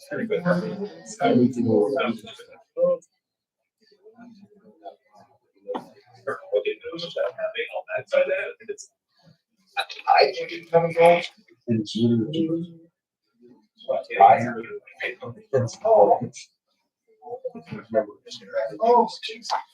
You said no have something like and it just this is we need to have some which is made foundation what we want to come into place we put there's this legislation on this.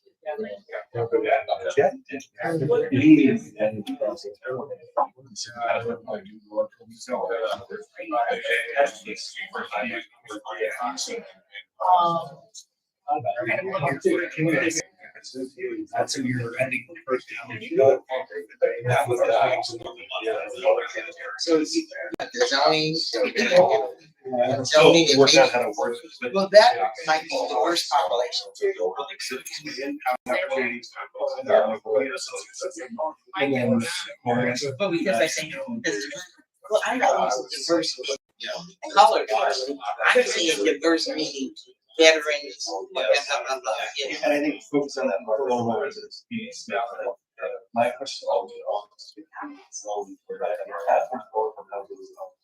I've got art.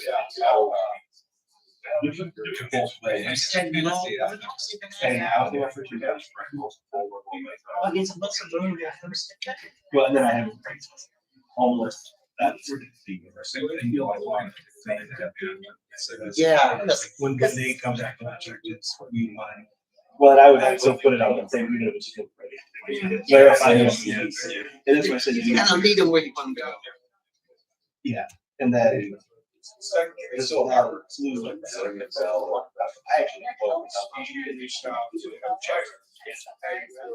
Stepping outside. Yes, it's related. Of course, it's related. Most things should. There will be a lot of overlap. This is what happens. They all. Yeah, definitely. I think it's all. So how do you know about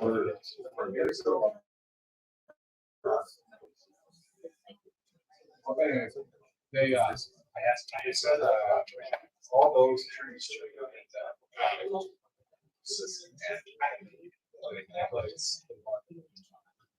you didn't know so whatever happened. What about expand opportunities? Yeah, that's what I was just gonna say. Expand opportunities.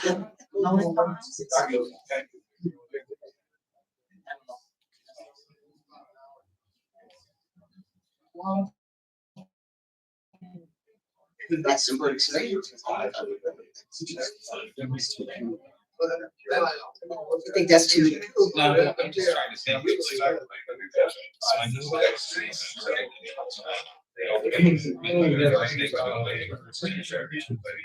Sounds like including actually pretty big.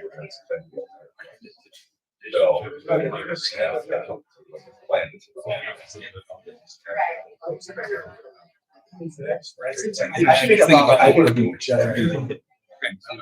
affordable is good. It's not low. There's a both important issue to the loans. Yes, that's what I was gonna, that's what I'm trying to say. I like it because it allows people to go away. So they got to step up and they threw off on that's fine. It's the same thing like why we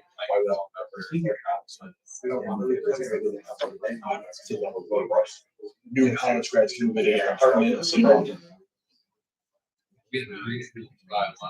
Yeah. And it's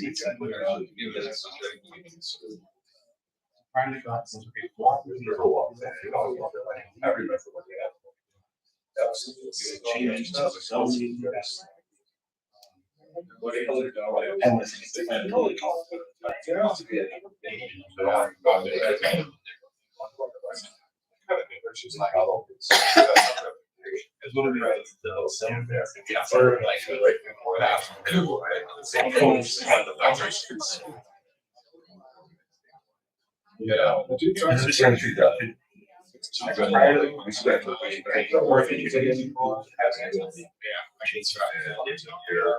incentives. Or just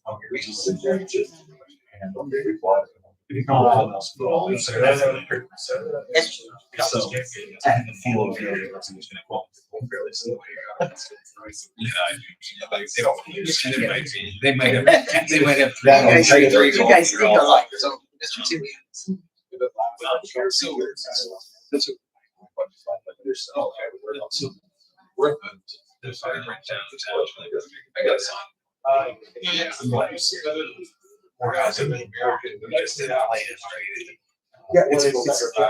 Yeah, I don't think it really It depends on what type of housing is out there. Reaction is easier. That's it. Actually done about that. And so I would like to say, I guess it is great. So, in terms of, I think it's very nice to the city. So,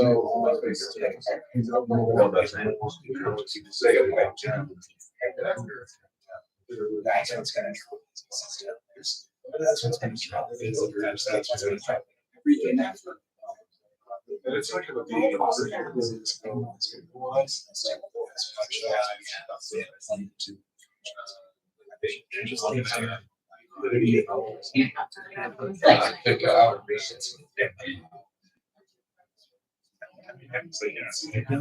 it's just like we saw in our surveys, young people really don't be here. Right? Something we kind of well, they wanted that's the whole. But there has to be something incentive to Florida. I know, but I don't want great speaks. People too. Yeah.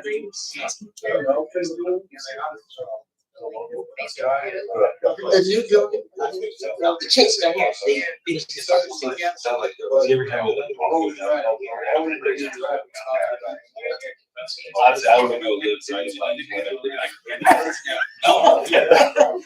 that's right.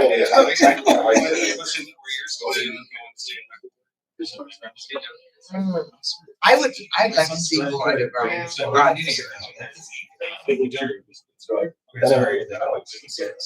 So there is a question. Do you want to? All right. We knew this. You put this over your face and because it's an extra.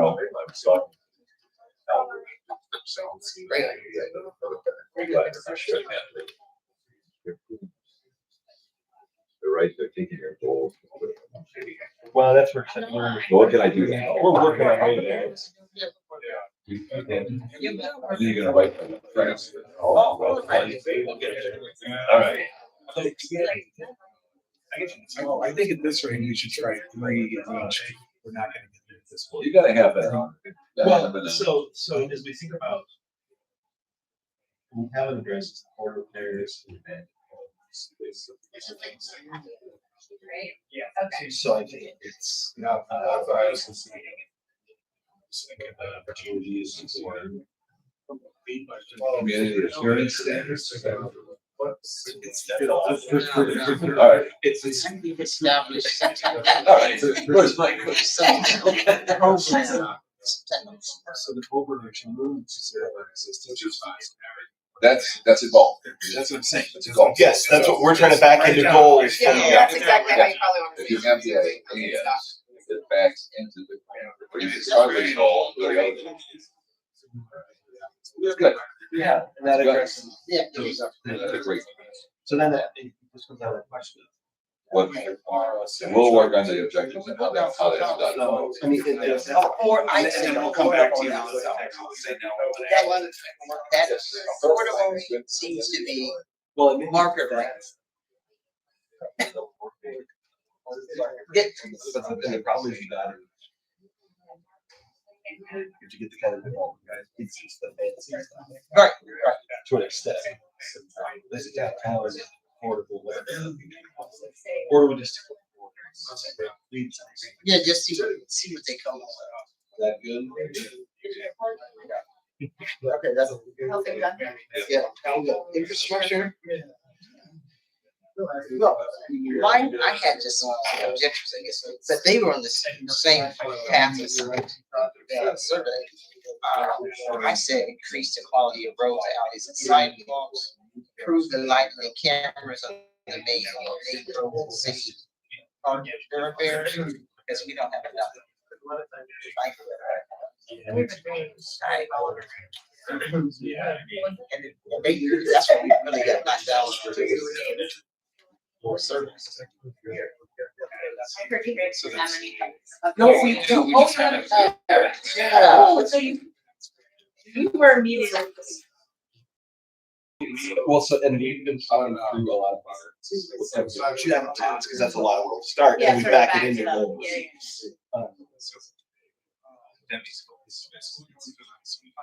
Yeah.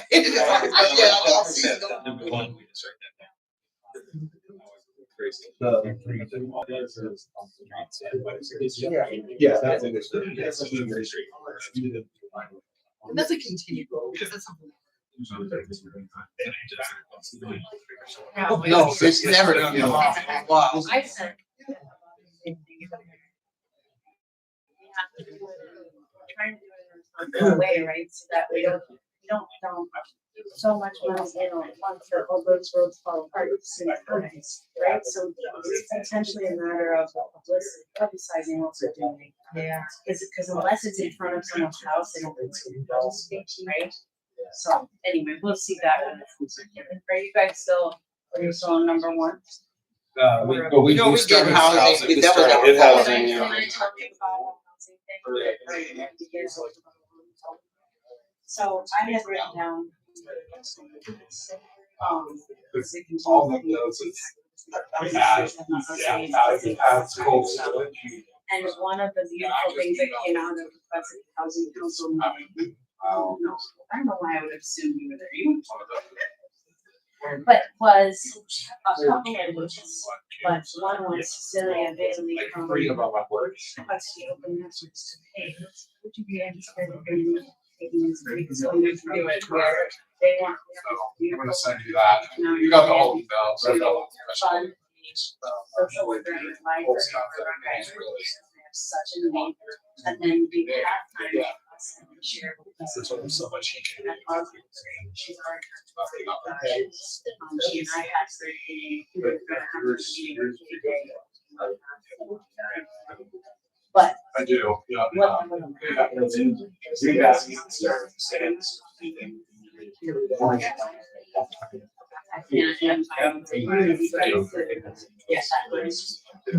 Actually, use them every once in a while, watching parquet lots.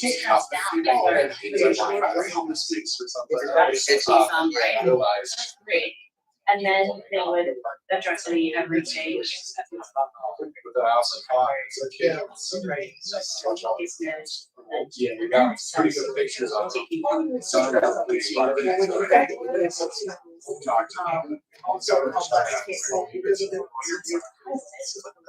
reason why I know that is because I was driving back. I saw all three of that box. Those are the three. I saw that to scale them enough. Very much cheaper rate, like 3,300 a month. Correct, yeah. Yeah, because I on the recording version, there's red and shows when there's options. Yeah, there was some question. This is My like. point is, we have the opportunity, there we go, we don't have a program grant yet, we should have this, still has to, but I wanted you to know that there's, we have a good shot at managing that. Especially when we're. Some of the kids got this, like, well, also have some. So I wasn't sure if you wanted to do some next ones. Oh, we do, we have this actually. Well, that's the, this one. Here we are. So you're talking about the White House. So is there gonna be somebody that wait and stay? I don't know, to see the health rights. Can I back this up for a minute? You want to wait too far to object to the I know. back of the goal. I just don't think yeah, so I don't have the details yet, it's just something to do. No, approaches that they call, right, where some. Already changing back to the full. So they catch up. Then why not, right? It's right. I think it's very cool, right? So I'm personally very interested in why it's gonna be southern in the service. Not all for something. And then over, it's kind of. I wrote.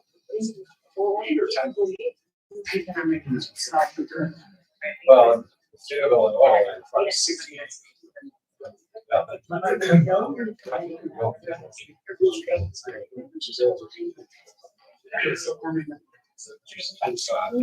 only way to keep about it is. We actually have. Person, they never move.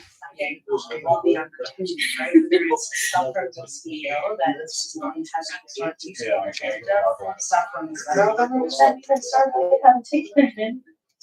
Or like, we have to ask our representatives to write their representation, all that. So I want. So it's like. Regular fence like this, but they got like, we got it all, technically. Build a full. That I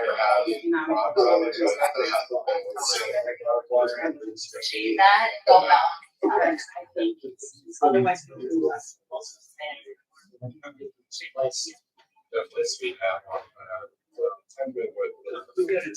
At least we have it in front of us. And that was on my list too. I don't know how you think you're comfortable with that wording, or you want to say something else. There you go. Yeah. I'm happy to listen to your conversation, but I wanted to make sure I said those couple things, because I want to call it a place, I feel like we riverfront happening. And beyond that, I'm personally very interested in public art because it does. And that's how we know it's popping in our survey and when you see it, which will integrate with the digital. Sometimes art is a part of that. People, do they take it all in when they end up coming here versus split scratch? You know what I mean? So I don't know if we have to revisit the other ordinance because right now it's being for the development. We use development funds to fund the housing and what, right? And it's funded differently. But so anyway, so that was the I'm happy to listen. Yeah. Well, so these actually took our housing loans. Yeah, and I think they cover up. Yeah.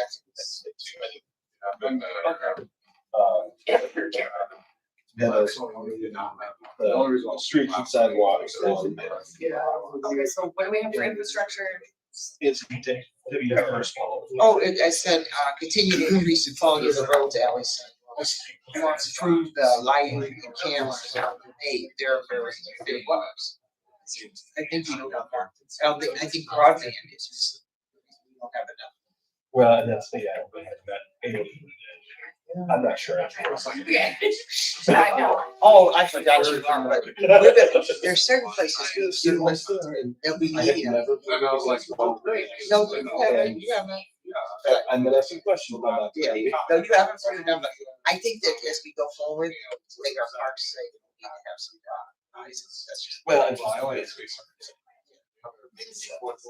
So does that turn into like address safety in public spaces? That's a good. Or improve safety in public spaces?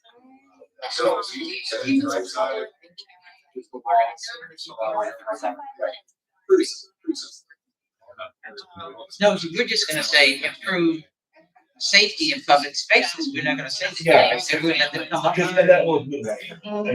That's lighting and, yeah. Lighting, Wi-Fi. and I like backing it up. It's gonna come to us. So. People that like, give them a- I think it goes with the streets and the It is right now. The current strategic plan. I have no problem sticking together. I'm just asking the question. Yeah. So. Increase safety. People do feel pretty safe. I want to look at that next time that we're on. I want to show them. If I would have had a separate pool, I could have put acres in, but because. My neighborhood is still leave I know I leave my door directly. Hey, I don't wanna, I don't wanna say that, but. Okay, what else we need? So, what about them? There's nothing more about those. Height, what water. I think they have. Yeah, that, yeah. And I would say.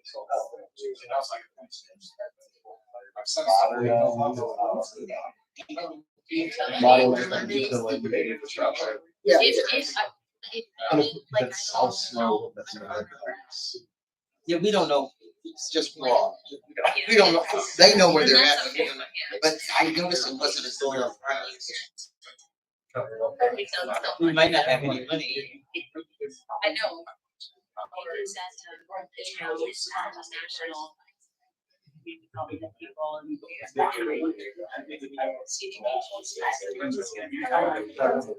and. Like CDBG. How good we're going to city council.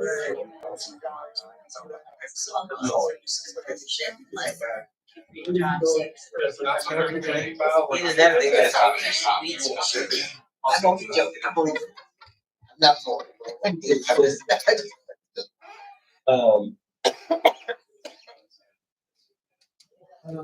I understand things I still never.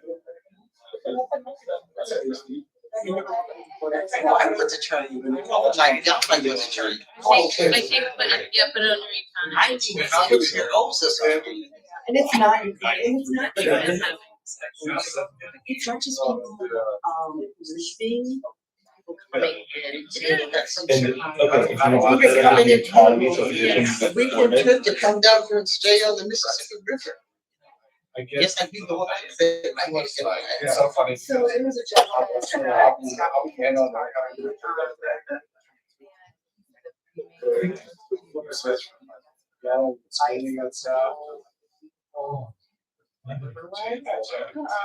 Somebody's like, so I think we probably should. Yeah, it just hurts you.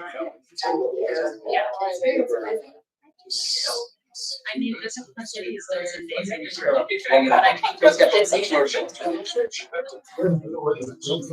So now we need. She really had to accept it.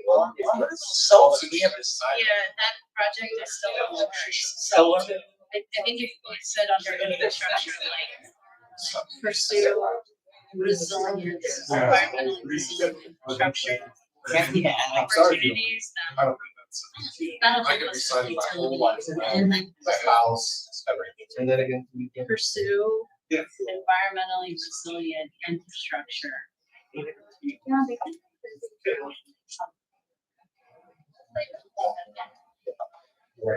So with that, we've got our four, four. We don't have economy or quality. Infrastructure. We have two for economy. Okay. Building a comprehensive economic toolbox, continuing to support councils. I know this isn't popular, I know it's a possible, but I think that cuts is, so we're gonna start saying, I think we need to exercise financial responsibility by freezing or reducing department budgets. Everybody needs to find some type of. You can't freeze a department's budget without reducing services. I think, Simple as that. I think Because inflation is in place and we're having. yeah, but there's other things that are really also, there's gotta be cost. Well, the thing is, they are, like the Carol just reported that they budget, they saved us money. So I think actually, the fiscal responsibility point of view, to me, that needs to be researched and core value, right? The core vision, like, we We did talk about everything. like we function that way for everything as opposed to one objective or decreasing. Because we believe we're still decreasing based on whatever the context is at the moment, and this is a 3-year. I don't think it's reportable. I mean, I don't think it's, you know, maybe that's because I have a corporate, I don't think it's reportable, you know what I mean? We're not aware of that.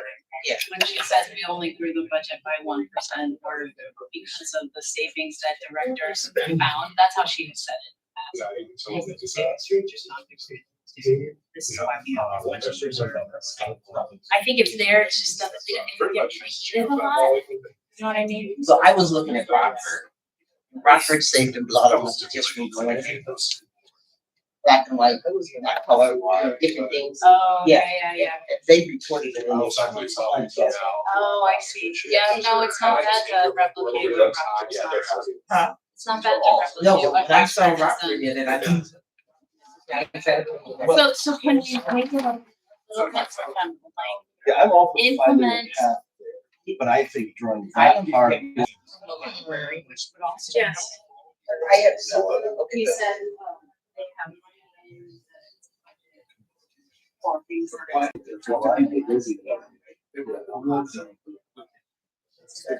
Yeah, do you have specific questions? well, it's just about maintenance for parks, like you wanna make sure they're maintained. And I am bringing in capital, 4-year capital budget on this team. Okay. The minimum amount, master things are also engineers. okay. So the master plan is on their website. And I can email it to you tomorrow. Okay. All right, thank you. Yeah, so we don't need to include that, he's got a section, so that's good. Everybody can. I just wanted to make sure, because I know last year you were trying to talk over the. Yeah. Slides out.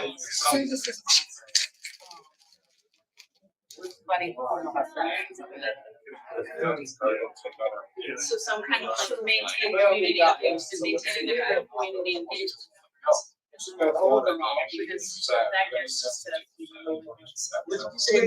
Because you might take care of mine too. Everything is small business already. It's like,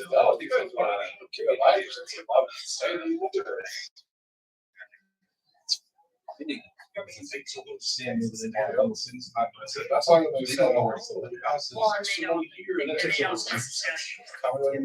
know what I mean? Like, unless they need a license to.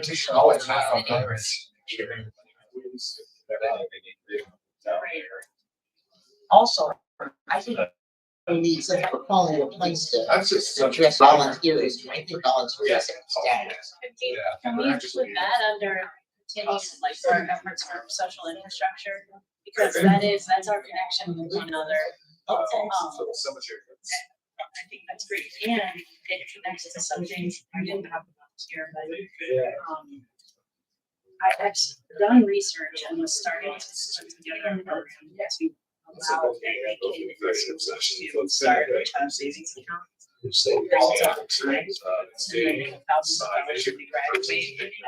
it turns out, I talked to people district, and you kind of like a weird facilitator relationship. But like businesses, organizations, have students like volunteer and get hours, and then the organization money, certain money in there.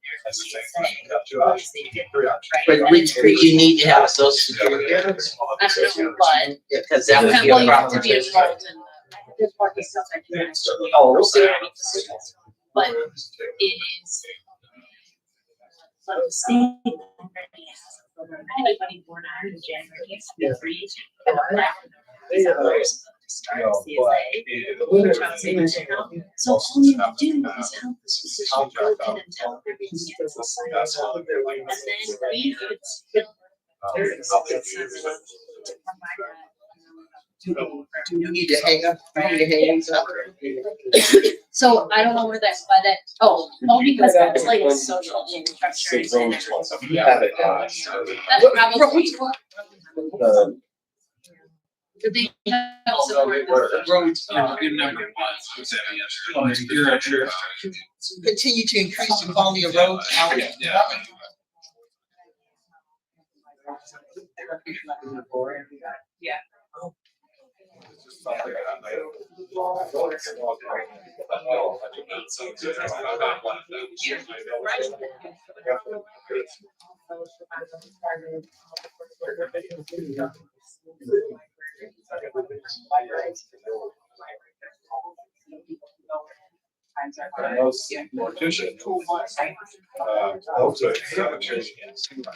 So in quality of place, we have community and program awareness.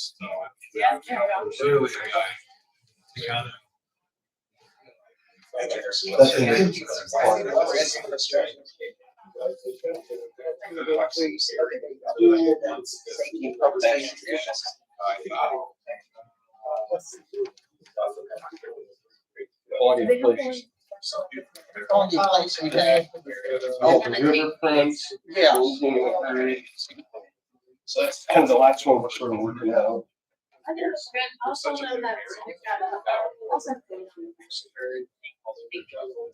We'll get there. Okay, so what was the other? I had the. Continue to expand. Which is, yeah, yeah, the riverfront. Riverfront, yes. Oh, here. Yeah.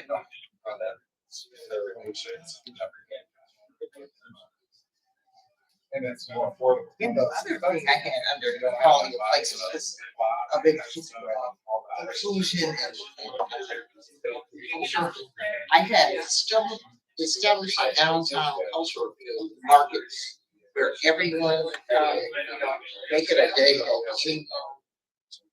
of different cultures can come down and share like food, whatever.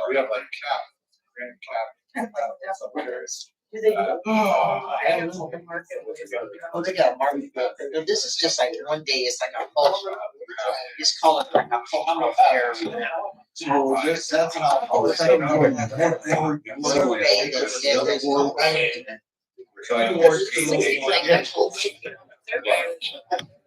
There's a lot. I guess that's. I guess,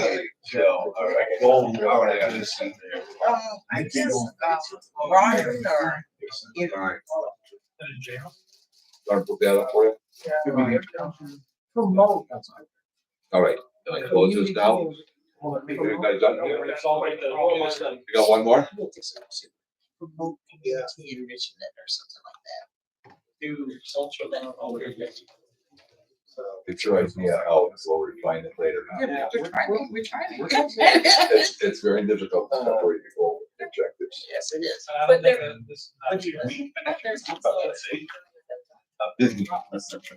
Cultural awareness to community enrichment. How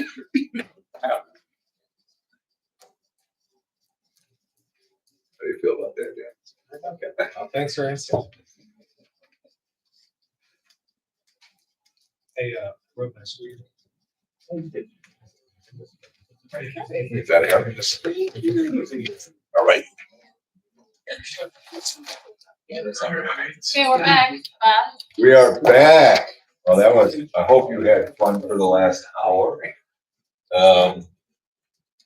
Not easy to separate goals from objectives, the how versus the what's. And I got to listen in on several conversations. I could see that, but we're gonna wordsmith everything in the end, right? Purpose tonight was to get your goals out there on a piece of paper so we can at least have a point of beginning. You know, and then we can wordsmith and refine, and then you guys can agree and approve. You know, and that's what we're gonna do together before we get into the objectives. So who's gonna present first from group A? Who's gonna take infrastructure, group A? Let's get up and explain these. You were the scribe. It looks like it's James. I can roll with it. I mean, I could call on each This of is- you and be really, really hard on it, but I think it's better just to let you explain read it, and then explain it to the group. Sure. So we have increased safety in public spaces.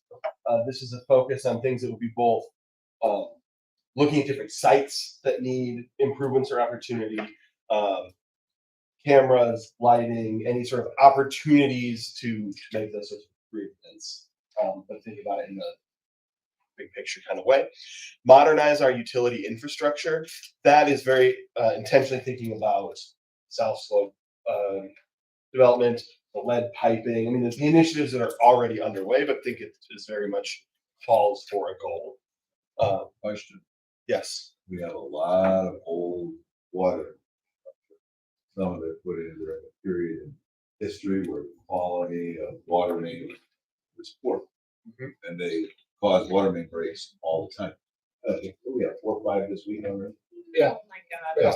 On the flip side, we also have older pipes that hold up very well that That's would right. be worth replacing. This is right. Those are the older ones. Yeah, that's right. Yeah, the older ones. Yeah. So it's that pre-World War II mid-range. ones, yeah. It's like that post-World War II era that really. You don't want to replace it just based on age. Yeah. So. That's why I say modernize, using the best technologies available and We might have of all we time. might have a water main replacement program that we have to seriously consider. Yeah. To make people happy. If they love the water, they don't like the boil water. Especially if they have it more than once a year. Yep. All right. Continue to increase the quality of roads, alleys, and sidewalks. Yeah, that's pretty straightforward. And pursue environmentally resilient infrastructure opportunities. This is thinking of things, city initiatives, like where I don't think we are to yet, but where I would love to be of looking at a lot of alternate retention opportunities using plant life and those things. I mean, we do that on a small scale, though, to see us working down that path, as well as the solar farm. Examples of things that can fall under that. Forgot all about that stuff. All right, let's go to the next All group, right. group B, infrastructure. So we had 2 things that we kind of stuck with here. Maintain and promote CIP for sidewalks and street repair. We're already doing this stuff. I would argue we need to invest a little bit more financially in maybe the sidewalk thing. But the promote, as we learned from the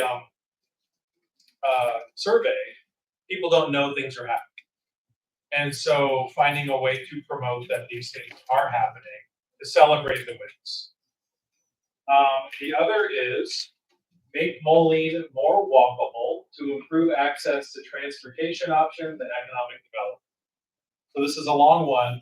We didn't want to just say make it more walkable because that could be sidewalks. But we're talking about reducing the distance between where you live and where you get your haircut, or where you go to the bodega or a restaurant nearby, and creating a sense of economic mobility for some small businesses, and making communities bigger and also closer at the same time. So this is a whole like walkable city mentality that is lacking in the majority of our city, but can also provide opportunities, economic growth, and draw attention to areas that need that, sidewalk repair things. Your question? That's good. That's good. I think I have that book on my shelf. You have the rules for walkable cities. Oh, you look. Yeah. All right, good. Hey, so who's gonna take housing in this group? Who wants to get up and talk about housing? Dan, why don't you take it? So, Crack at it. So prior to the comprehensive plan, create more opportunities to build housing with changes to zoning and incentives. So, in discussing this, a little concerned that we were gonna wait for the comprehensive plan, but we wanted to kind of move forward to make sure that we had some actionable items here. Preserve our existing housing stock, looking at, homes around Moline that, we can create objectives to lift up. Expand housing opportunities for our most vulnerable residents. Debbie had provided some good objectives where we're working backwards, some examples of veterans home housing. And then we saw one in Bloomington Normal was a tiny home project that they're doing right now. It's just, so it's homeless, veterans, seniors. So Well, it's not what encompassing Rock all. Island did when they put that one They're development down out west for the end, yeah. veterans. Yeah.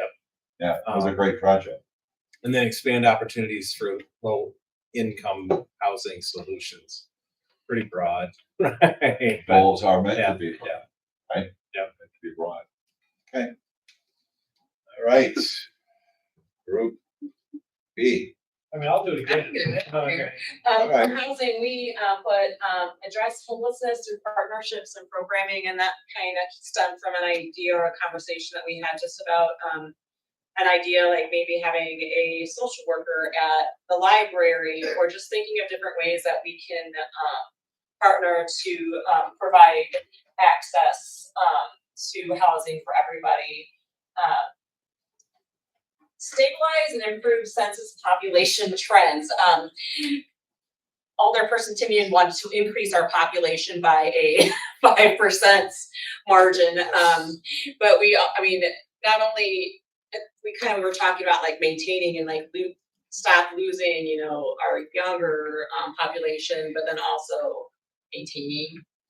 Just, if I may, my idea with the number is if we set a tangible goal, then it forces us to say, well, we can't just build new houses. We have to reimagine how to increase density in our existing neighborhoods and build houses and apartments and all sorts of different approaches to hit a 2% increase of 800 people. So there's not one size fits all. It can't be one size fits all. Right? That's the bottom line. But if this idea, and that's why we shied away from the number, but I'm happy to bring a number back. Well, because goals are there, There's two numbers to pay attention. Our number, that goal. Yeah. If you go back in time and you take a look at where we were 20 years ago, 10 years ago, and where we are today, and you look at what our population is now versus what it was then, and you look at theirs, it's the flip flop. It's the inverse. So 2001, when they adopted that plan, 2001, 2004, before plan or 2000, or what, right in there, doesn't matter. You look at what the plan was. They had a great plan. They never executed. Never executed. They were going to redevelop all of the property south of the airport. They were going to extend the trail systems. They were going to put the commercial in. They extended utilities to Case Creek. I didn't say Golden Case Creek, which is what it is. But they extended utilities. They took the steps to move, and then for some reason, all stopped. But guess what? There's a need for housing. There's a developer push for investment. We're not doing anything, so what did they do? Easy. That's why they went there. So we flipped. I mean, their growth was our decision not to grow. Simple as that. So having a number, replacing what was lost or miscounted, we did debate whether they miscounted the Leclerc, right? But reality is that number fell. And we want to bring it back up because revenue sharing is based on population, meaning budgetary dollars. Mm-hmm. Yeah. And this is Pick a number. Before the census. Then when we get more federal allocation and state allocation. And then the last one? The last one, reducing barriers to creating diverse housing types. So just, again, Mr. Timian. No, but it's just, so there's that lot right there. Why can't we build on it? Or just making things easier for people to be able to, and not just single family homes, but duplexes or multifamily housing, just having better access and more opportunities for that. And the idea being, there are ways to do it that require a lot of hoops to jump through, a lot of variance process. That the barriers are not a path. They are meant to be gatekeeping, and we should probably consider removing those gates, or at least some of them, to remove barriers for diverse housing. So I think you guys had a very similar one to that. It is. Yeah. Well, by passing an ADU ordinance, right, we've already started to build a continuum of what's possible. Yeah. So there's no sense in stopping at one. It's not going to do any good if we don't have more of the continuum as an option. That's how ADU program, that ordinance was a how to address that very issue that they just put up there. But that's only one small part of it, right? So, all right, it's good. All right, let's get past housing. I take it housing looks like it's a pillar. Yeah. Yes. Yes. All in favor of housing as a pillar? Yeah, I thought so. Yeah. All right, that's An good. excellent suggestion. There we go. Okay, that's what's happening. Shoot. So economy. Debbie, you want to take Yeah, that? I'll take it. All Especially right. since one of the not favorable, probably. Okay. Build a comprehensive economic toolbox. Exactly. That's economic development. That is getting access to the tools that we already have, expanding what we're looking at, and then also, just taking it to the table to work with. Yeah, if I can expand on that, it's we should have been in River's Edge long ago. Oh, yes. We need to have some sort of goal that keeps our eye on the prize of, do we need something from the state? Do we need something from the federal government? Where are we advocating for every tool that we can have? And that's okay. And so, go ahead. I'm So I sorry. was just gonna say, because we have the same one. I have this because the mayor visited both of our groups. All right. Sure. All right. Well, you know that was I'm envisioning when a developer comes to City Hall, if we hand them a piece of paper that says, here are all of the opportunities you have, so that they don't have to research. It is just, here's your 10 sheets of paper stapled together with every grant, every Rivers Edge redevelopment zone, every single thing that they can do, so that they know they can get working in Moline faster than that. Or they're gonna be able to pencil it, or at least break even. That's a good suggestion, because I think if you're not from here or you're a developer, and this talks to developers from away, right?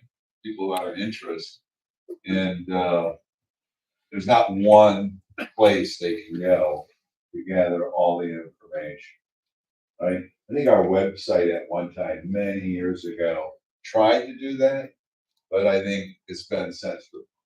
I think that's one of the issues that's missing, is that, I can't put him on the train to go to Chicago with a briefcase, which is the toolbox, and say, here, this is what we can do for you, and open it up, right? And everything pops out. You don't have that. You don't have it. And that's a vital tool, because that's time consuming. Every one of these deals, they're not going to use every tool in the toolbox, but there are going to be specific tools that will do stuff, right? So you're right, it's missing. Ready? Yep. Okay, support small businesses with help for startup and reducing regulatory burden. We want kind of like something to streamline for small businesses so they can start and get started and go into business faster. Because it seems like it's a lag here. Some businesses get right off the ground, some don't. But we want something that, some defined processes, things that help. Especially for a new startup. They usually don't know what they're doing. Right. They've got a great business plan, a great idea, but they don't know how to implement it, right? So you need people skilled in it. Yes. People who can take them through the door and then show them to the other side of the door where the light is at. come out with their permits, come out with, you know, their incentives, whatever we're offering to them. All of that needs to be, you know, laid out clearly. That's streamlining a development process, that's streamlining a business startup process.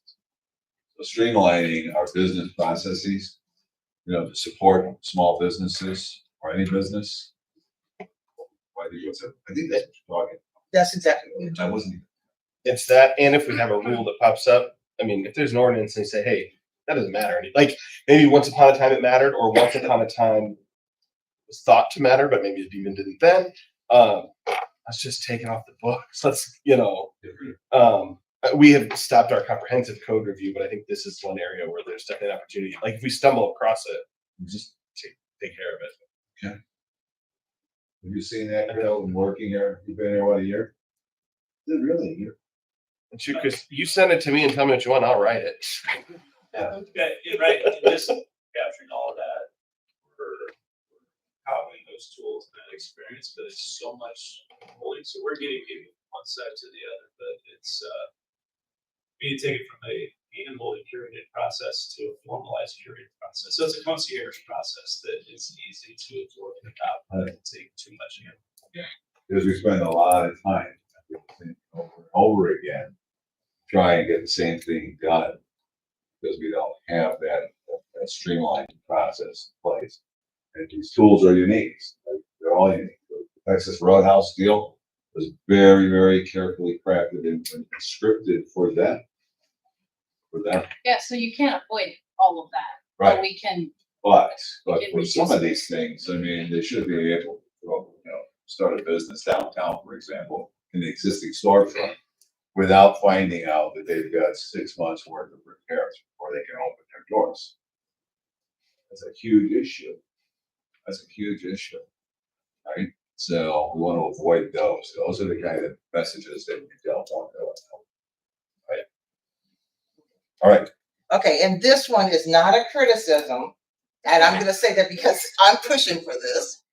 This is not a criticism. I'm not saying you guys are not already doing this, but I think we can always look for opportunity, especially going forward with funding cuts.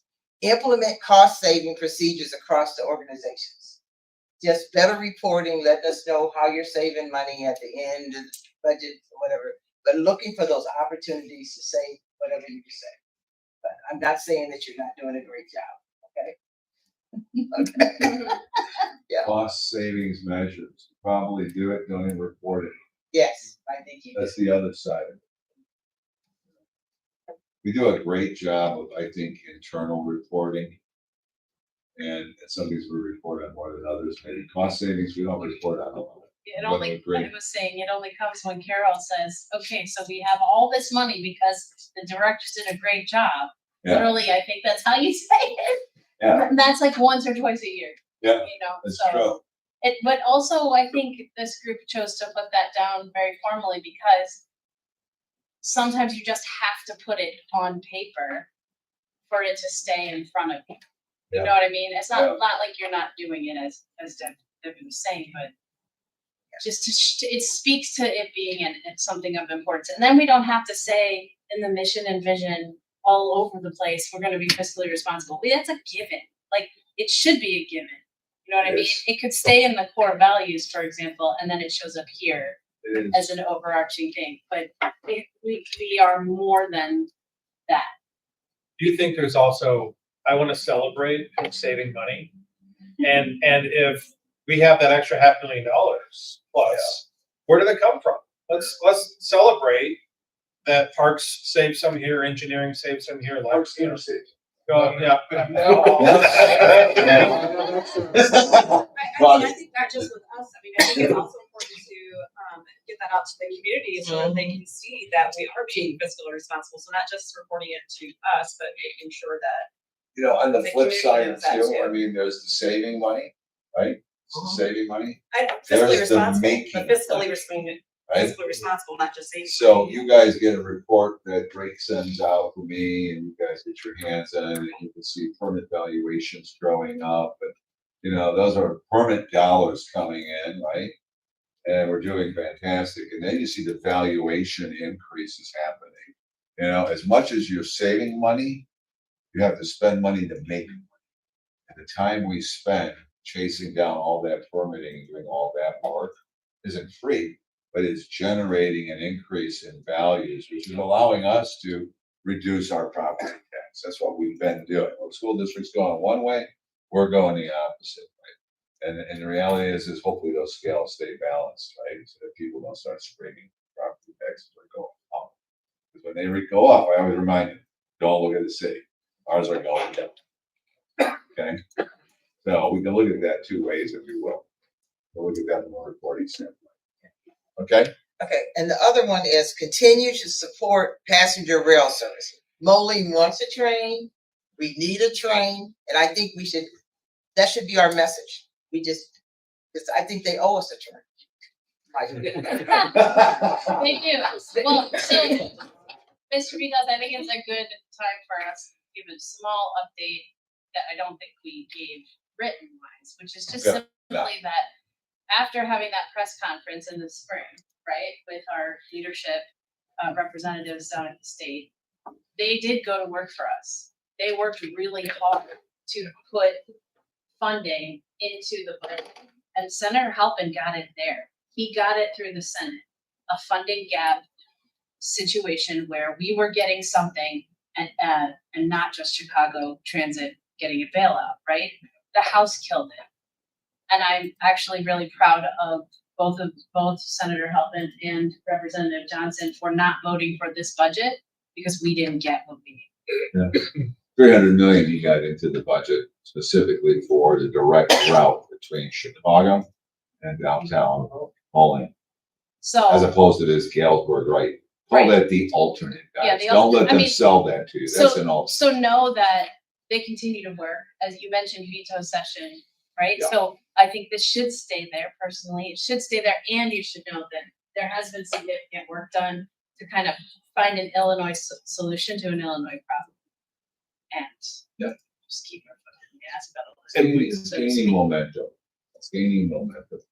We recognize Downstate's desire to separate from Illinois, go to Indiana, is sending a loud message to the guys in Chicago and the people living in the capital down there in Springfield. They're hearing it. They're hearing it. That's serious. People are upset. They've had enough, right? They don't ask for much. They don't expect much in downstate, but they do expect to be treated fairly. And I think that's the issue. And that's why you saw this big shift happen in Springfield this fiscal year. Yeah. So. Okay. Were you moving on to the next? Yeah, one? let's go over there to economy. Can we do that one? Well, the toolbox, we talked about it. Put an SR out there. Yeah. Put an SR on there.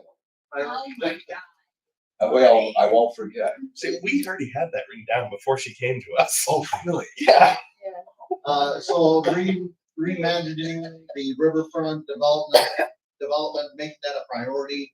That actually, after the fact, we thought it spills to the next quality of place as well. So it checks both boxes, but I maintain, and this is just me, it's been said before, it's a once in a lifetime opportunity. And I don't think we need to engage with this because we're gonna, not just us, our kids or grandkids, will be stuck with whatever we do there. So that's just my take. Not everybody agrees that.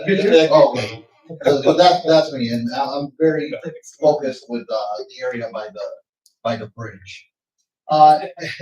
Enhance the development environment. There's definitely some opportunities to make things easier, which we kind of talked about. Or maybe it could be cured. What other incentives are there?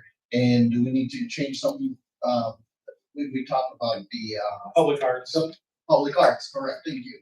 So public arts, some developers do look at it as a tax, right? And so, and it also is not fair for public arts because it's tied to that. So, so probably not getting the attention that it should in itself, but it could be looked at negatively from developers seeing it as a tax, and they could basically decide not to move forward or change their plans.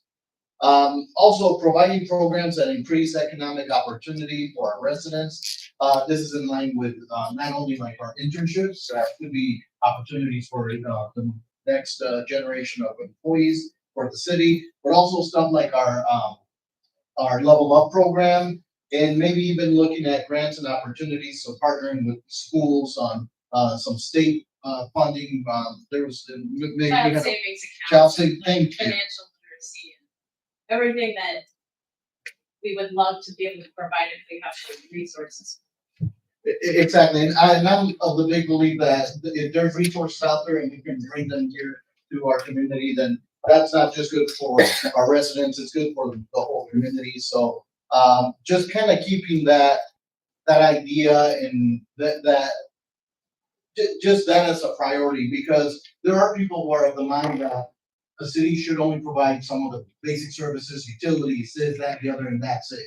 But if you look at governments and municipalities of all sizes, whether it's federal, state, they can provide safety nets here and there, and they should. And because if we can help somebody in a tough situation, it doesn't mean that they're going to be stuck there, and they will be more productive. And it isn't just this building, it isn't just the name or the logo. It's us as individuals, the employees, the elected officials that can really provide those safety nets and make their lives easier. So I really believe we need to keep that going probably forever, make it part of our values, and, which we'll talk about more later on. But that's kind of the economy. Anything else that I may have missed? All right, thank you. Right. That was an easy match. We'll have to look at these all. Let's look at these other ones. So the last one is quality of place in group A. Jessica, you want to do quality of place? Continue to reimagine the riverfront redevelopment. I think we all agree that that was a pretty important goal. You had that. We had that one on the last You one. had that on economy. Correct. So it's a match, but we had to decide what's the best place for it. Maintain and improve community engagement and program awareness. And promote cultural awareness through community enrichment.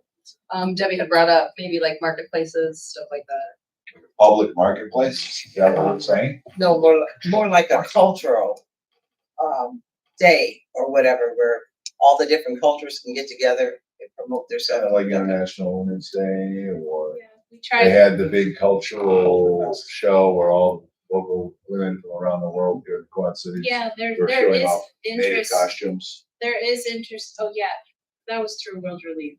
It was still really, But there is interest by residents and someone who, Lorna Cooper had been at Blackhawk, the Multicultural Entrepreneurship Center.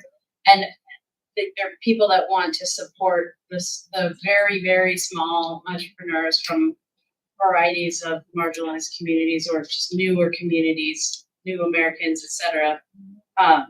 But there, so anyway, just, I think of that as also coming under what's already under quality of place, the support efforts to improve social infrastructure. If we continue to group things under there, that's what this is. This is people to people understanding, which leads to why we see those good numbers That's why in the you're saying- survey about feeling included.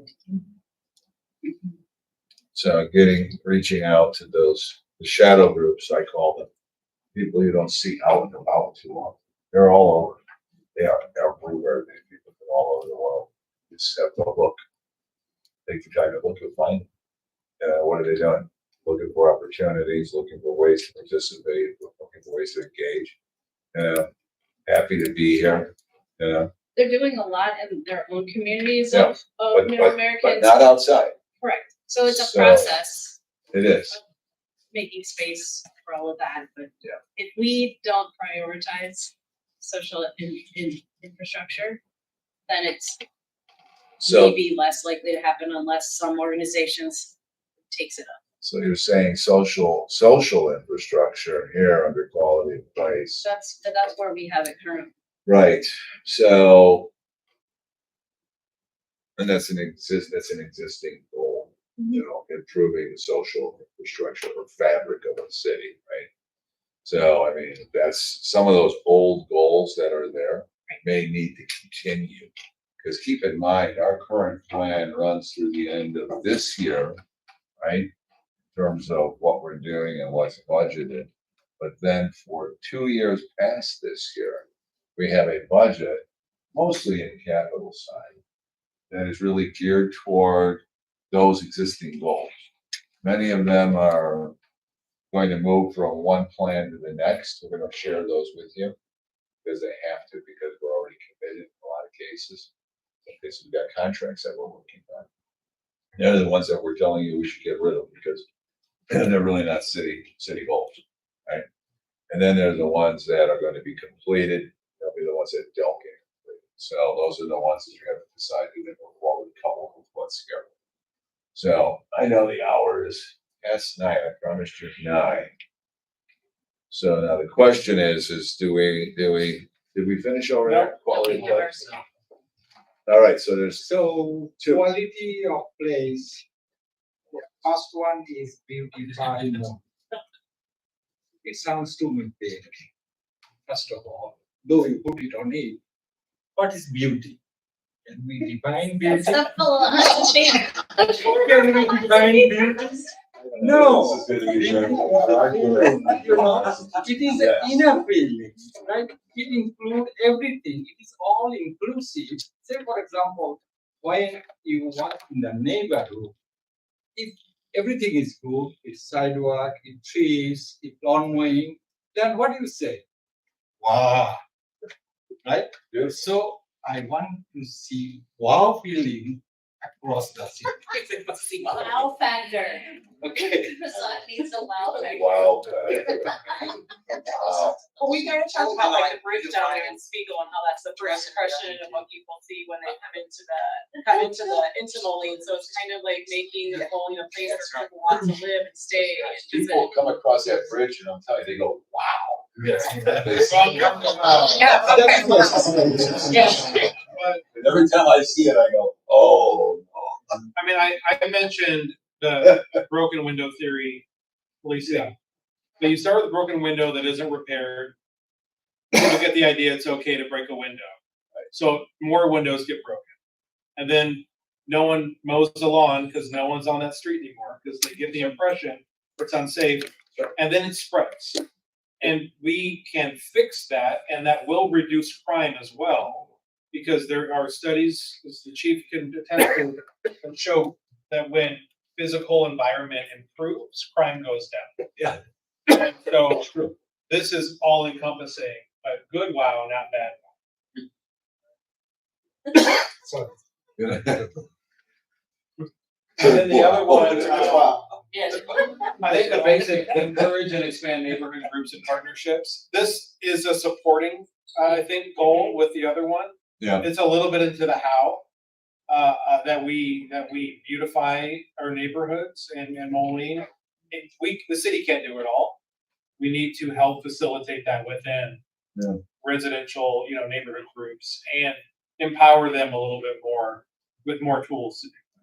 I mean, it's still a goal. I mean, it's a what. Yeah. How you're going to achieve that is what the staff has to work on. A lot of those programs traditionally have come through CDBG, right? Mm-hmm. That's where we've been really dependent. I don't know whether CDBG money is going to be there in 2026 and beyond. I don't trust anything going on right now.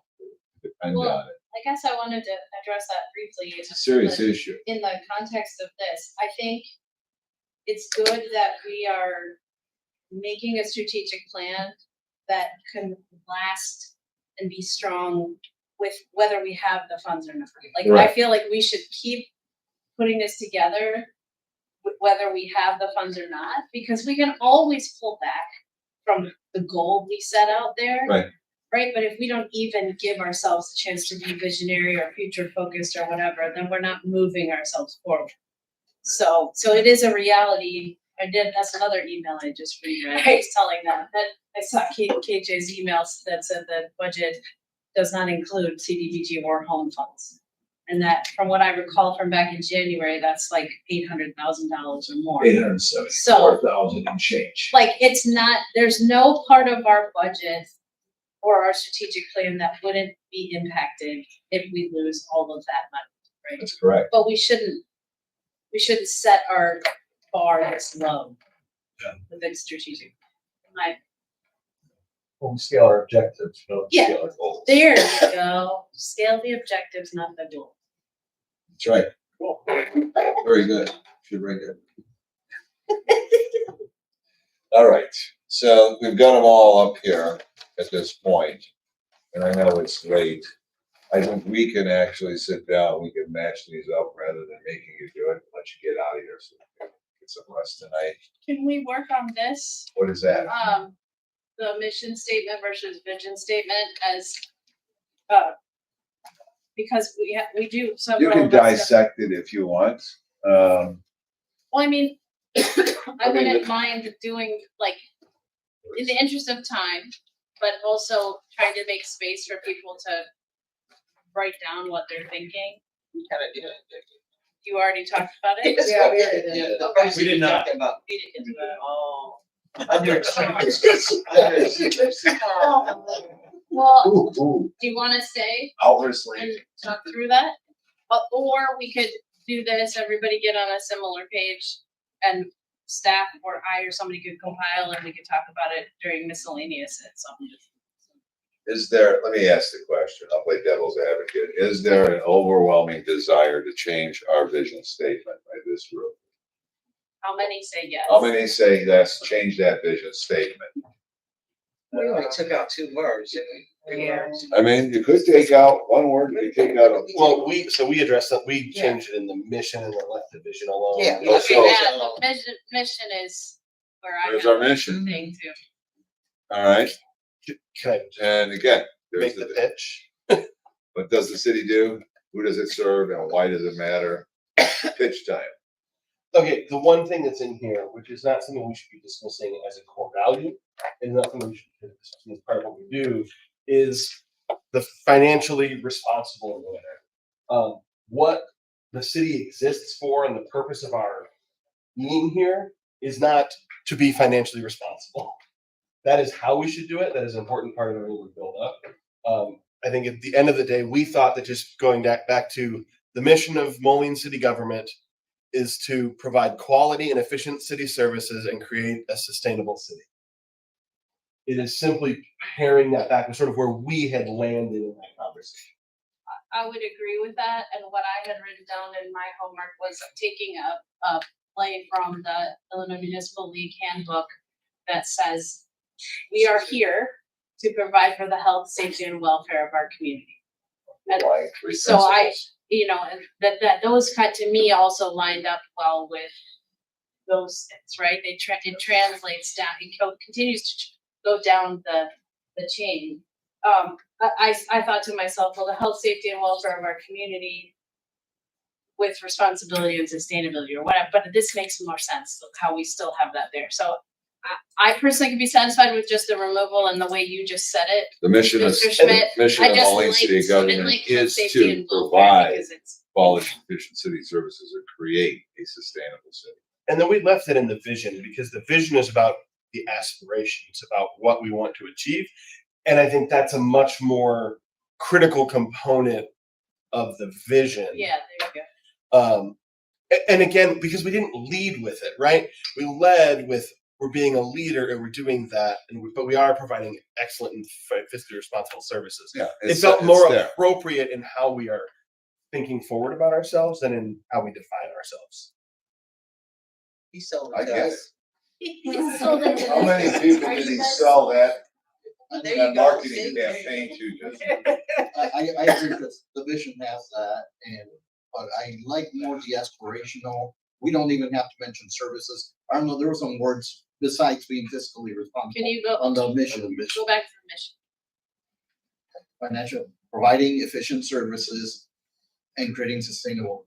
Oh, yeah. I don't think we need Safety to. and welfare, you can kind of wrap it all up. Correct, and we don't necessarily have to say what a city does or what it's supposed to provide, but it's, I like the idea, you don't even have to mention any of the things because the vision already has that, but I do like, I'm not saying like word for word, it's exactly, probably we could polish it a little bit, but I like the approach you're taking with it. I mean, what if, okay, so one way is the way he worded it, just really basically taking the responsible manner thing out. Mine would be the mission of Moline City Government is to provide for the health, safety, and welfare of our community. Yeah. No, that's too short. But it's close, but I don't know that. In a At 9:20 is the right time to craft it. How about we just write those two down? If you could write those two down in some manner. And Macy, well, you're scribing, aren't you? when we're coming back to all of this, Scribing all Yeah, that. with fresh eyes. at that Randy point, and Macy. does that sound good? And it'll give us time to maybe. I don't think too short is a bad thing. It's correct. Very short. Right, so- Too generic. Correct. And that is, I think, and maybe both need to have that.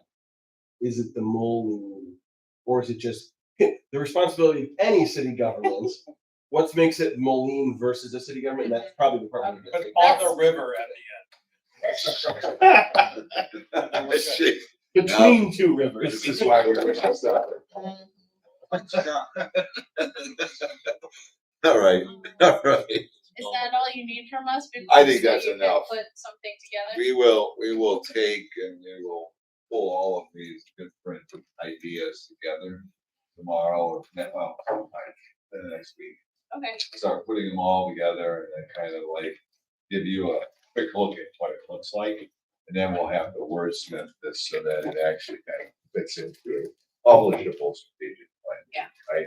Yeah, and I would say also, there may be things or contexts within the city or country that make you think of something else that we may have forgotten. Yeah. That we actually think is really important, but we, you know, I had somewhere in my notes, like, just the word justice, or acting in a just manner, things like that. Who knows what could feel relevant as we continue the process. So it's okay for us to be able to think. We do have miscellaneous business now. We're moving to. It's on the agenda. I just wanted to reiterate that I sent you guys an email that Palomares needs help with watering the community garden. You can connect with anybody in your boards that's interested in volunteering. That's in the email. Which one is that? First. They have a community garden over there, right? Yeah, and then they give the food away for free out of the Palomares social justice center. I don't have anything else.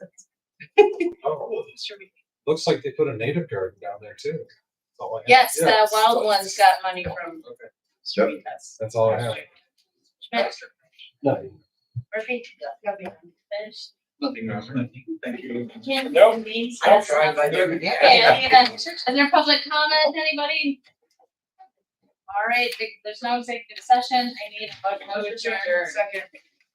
Okay, that was, there's Brittany, Castro and Finch. All in favor? Aye. Opposed?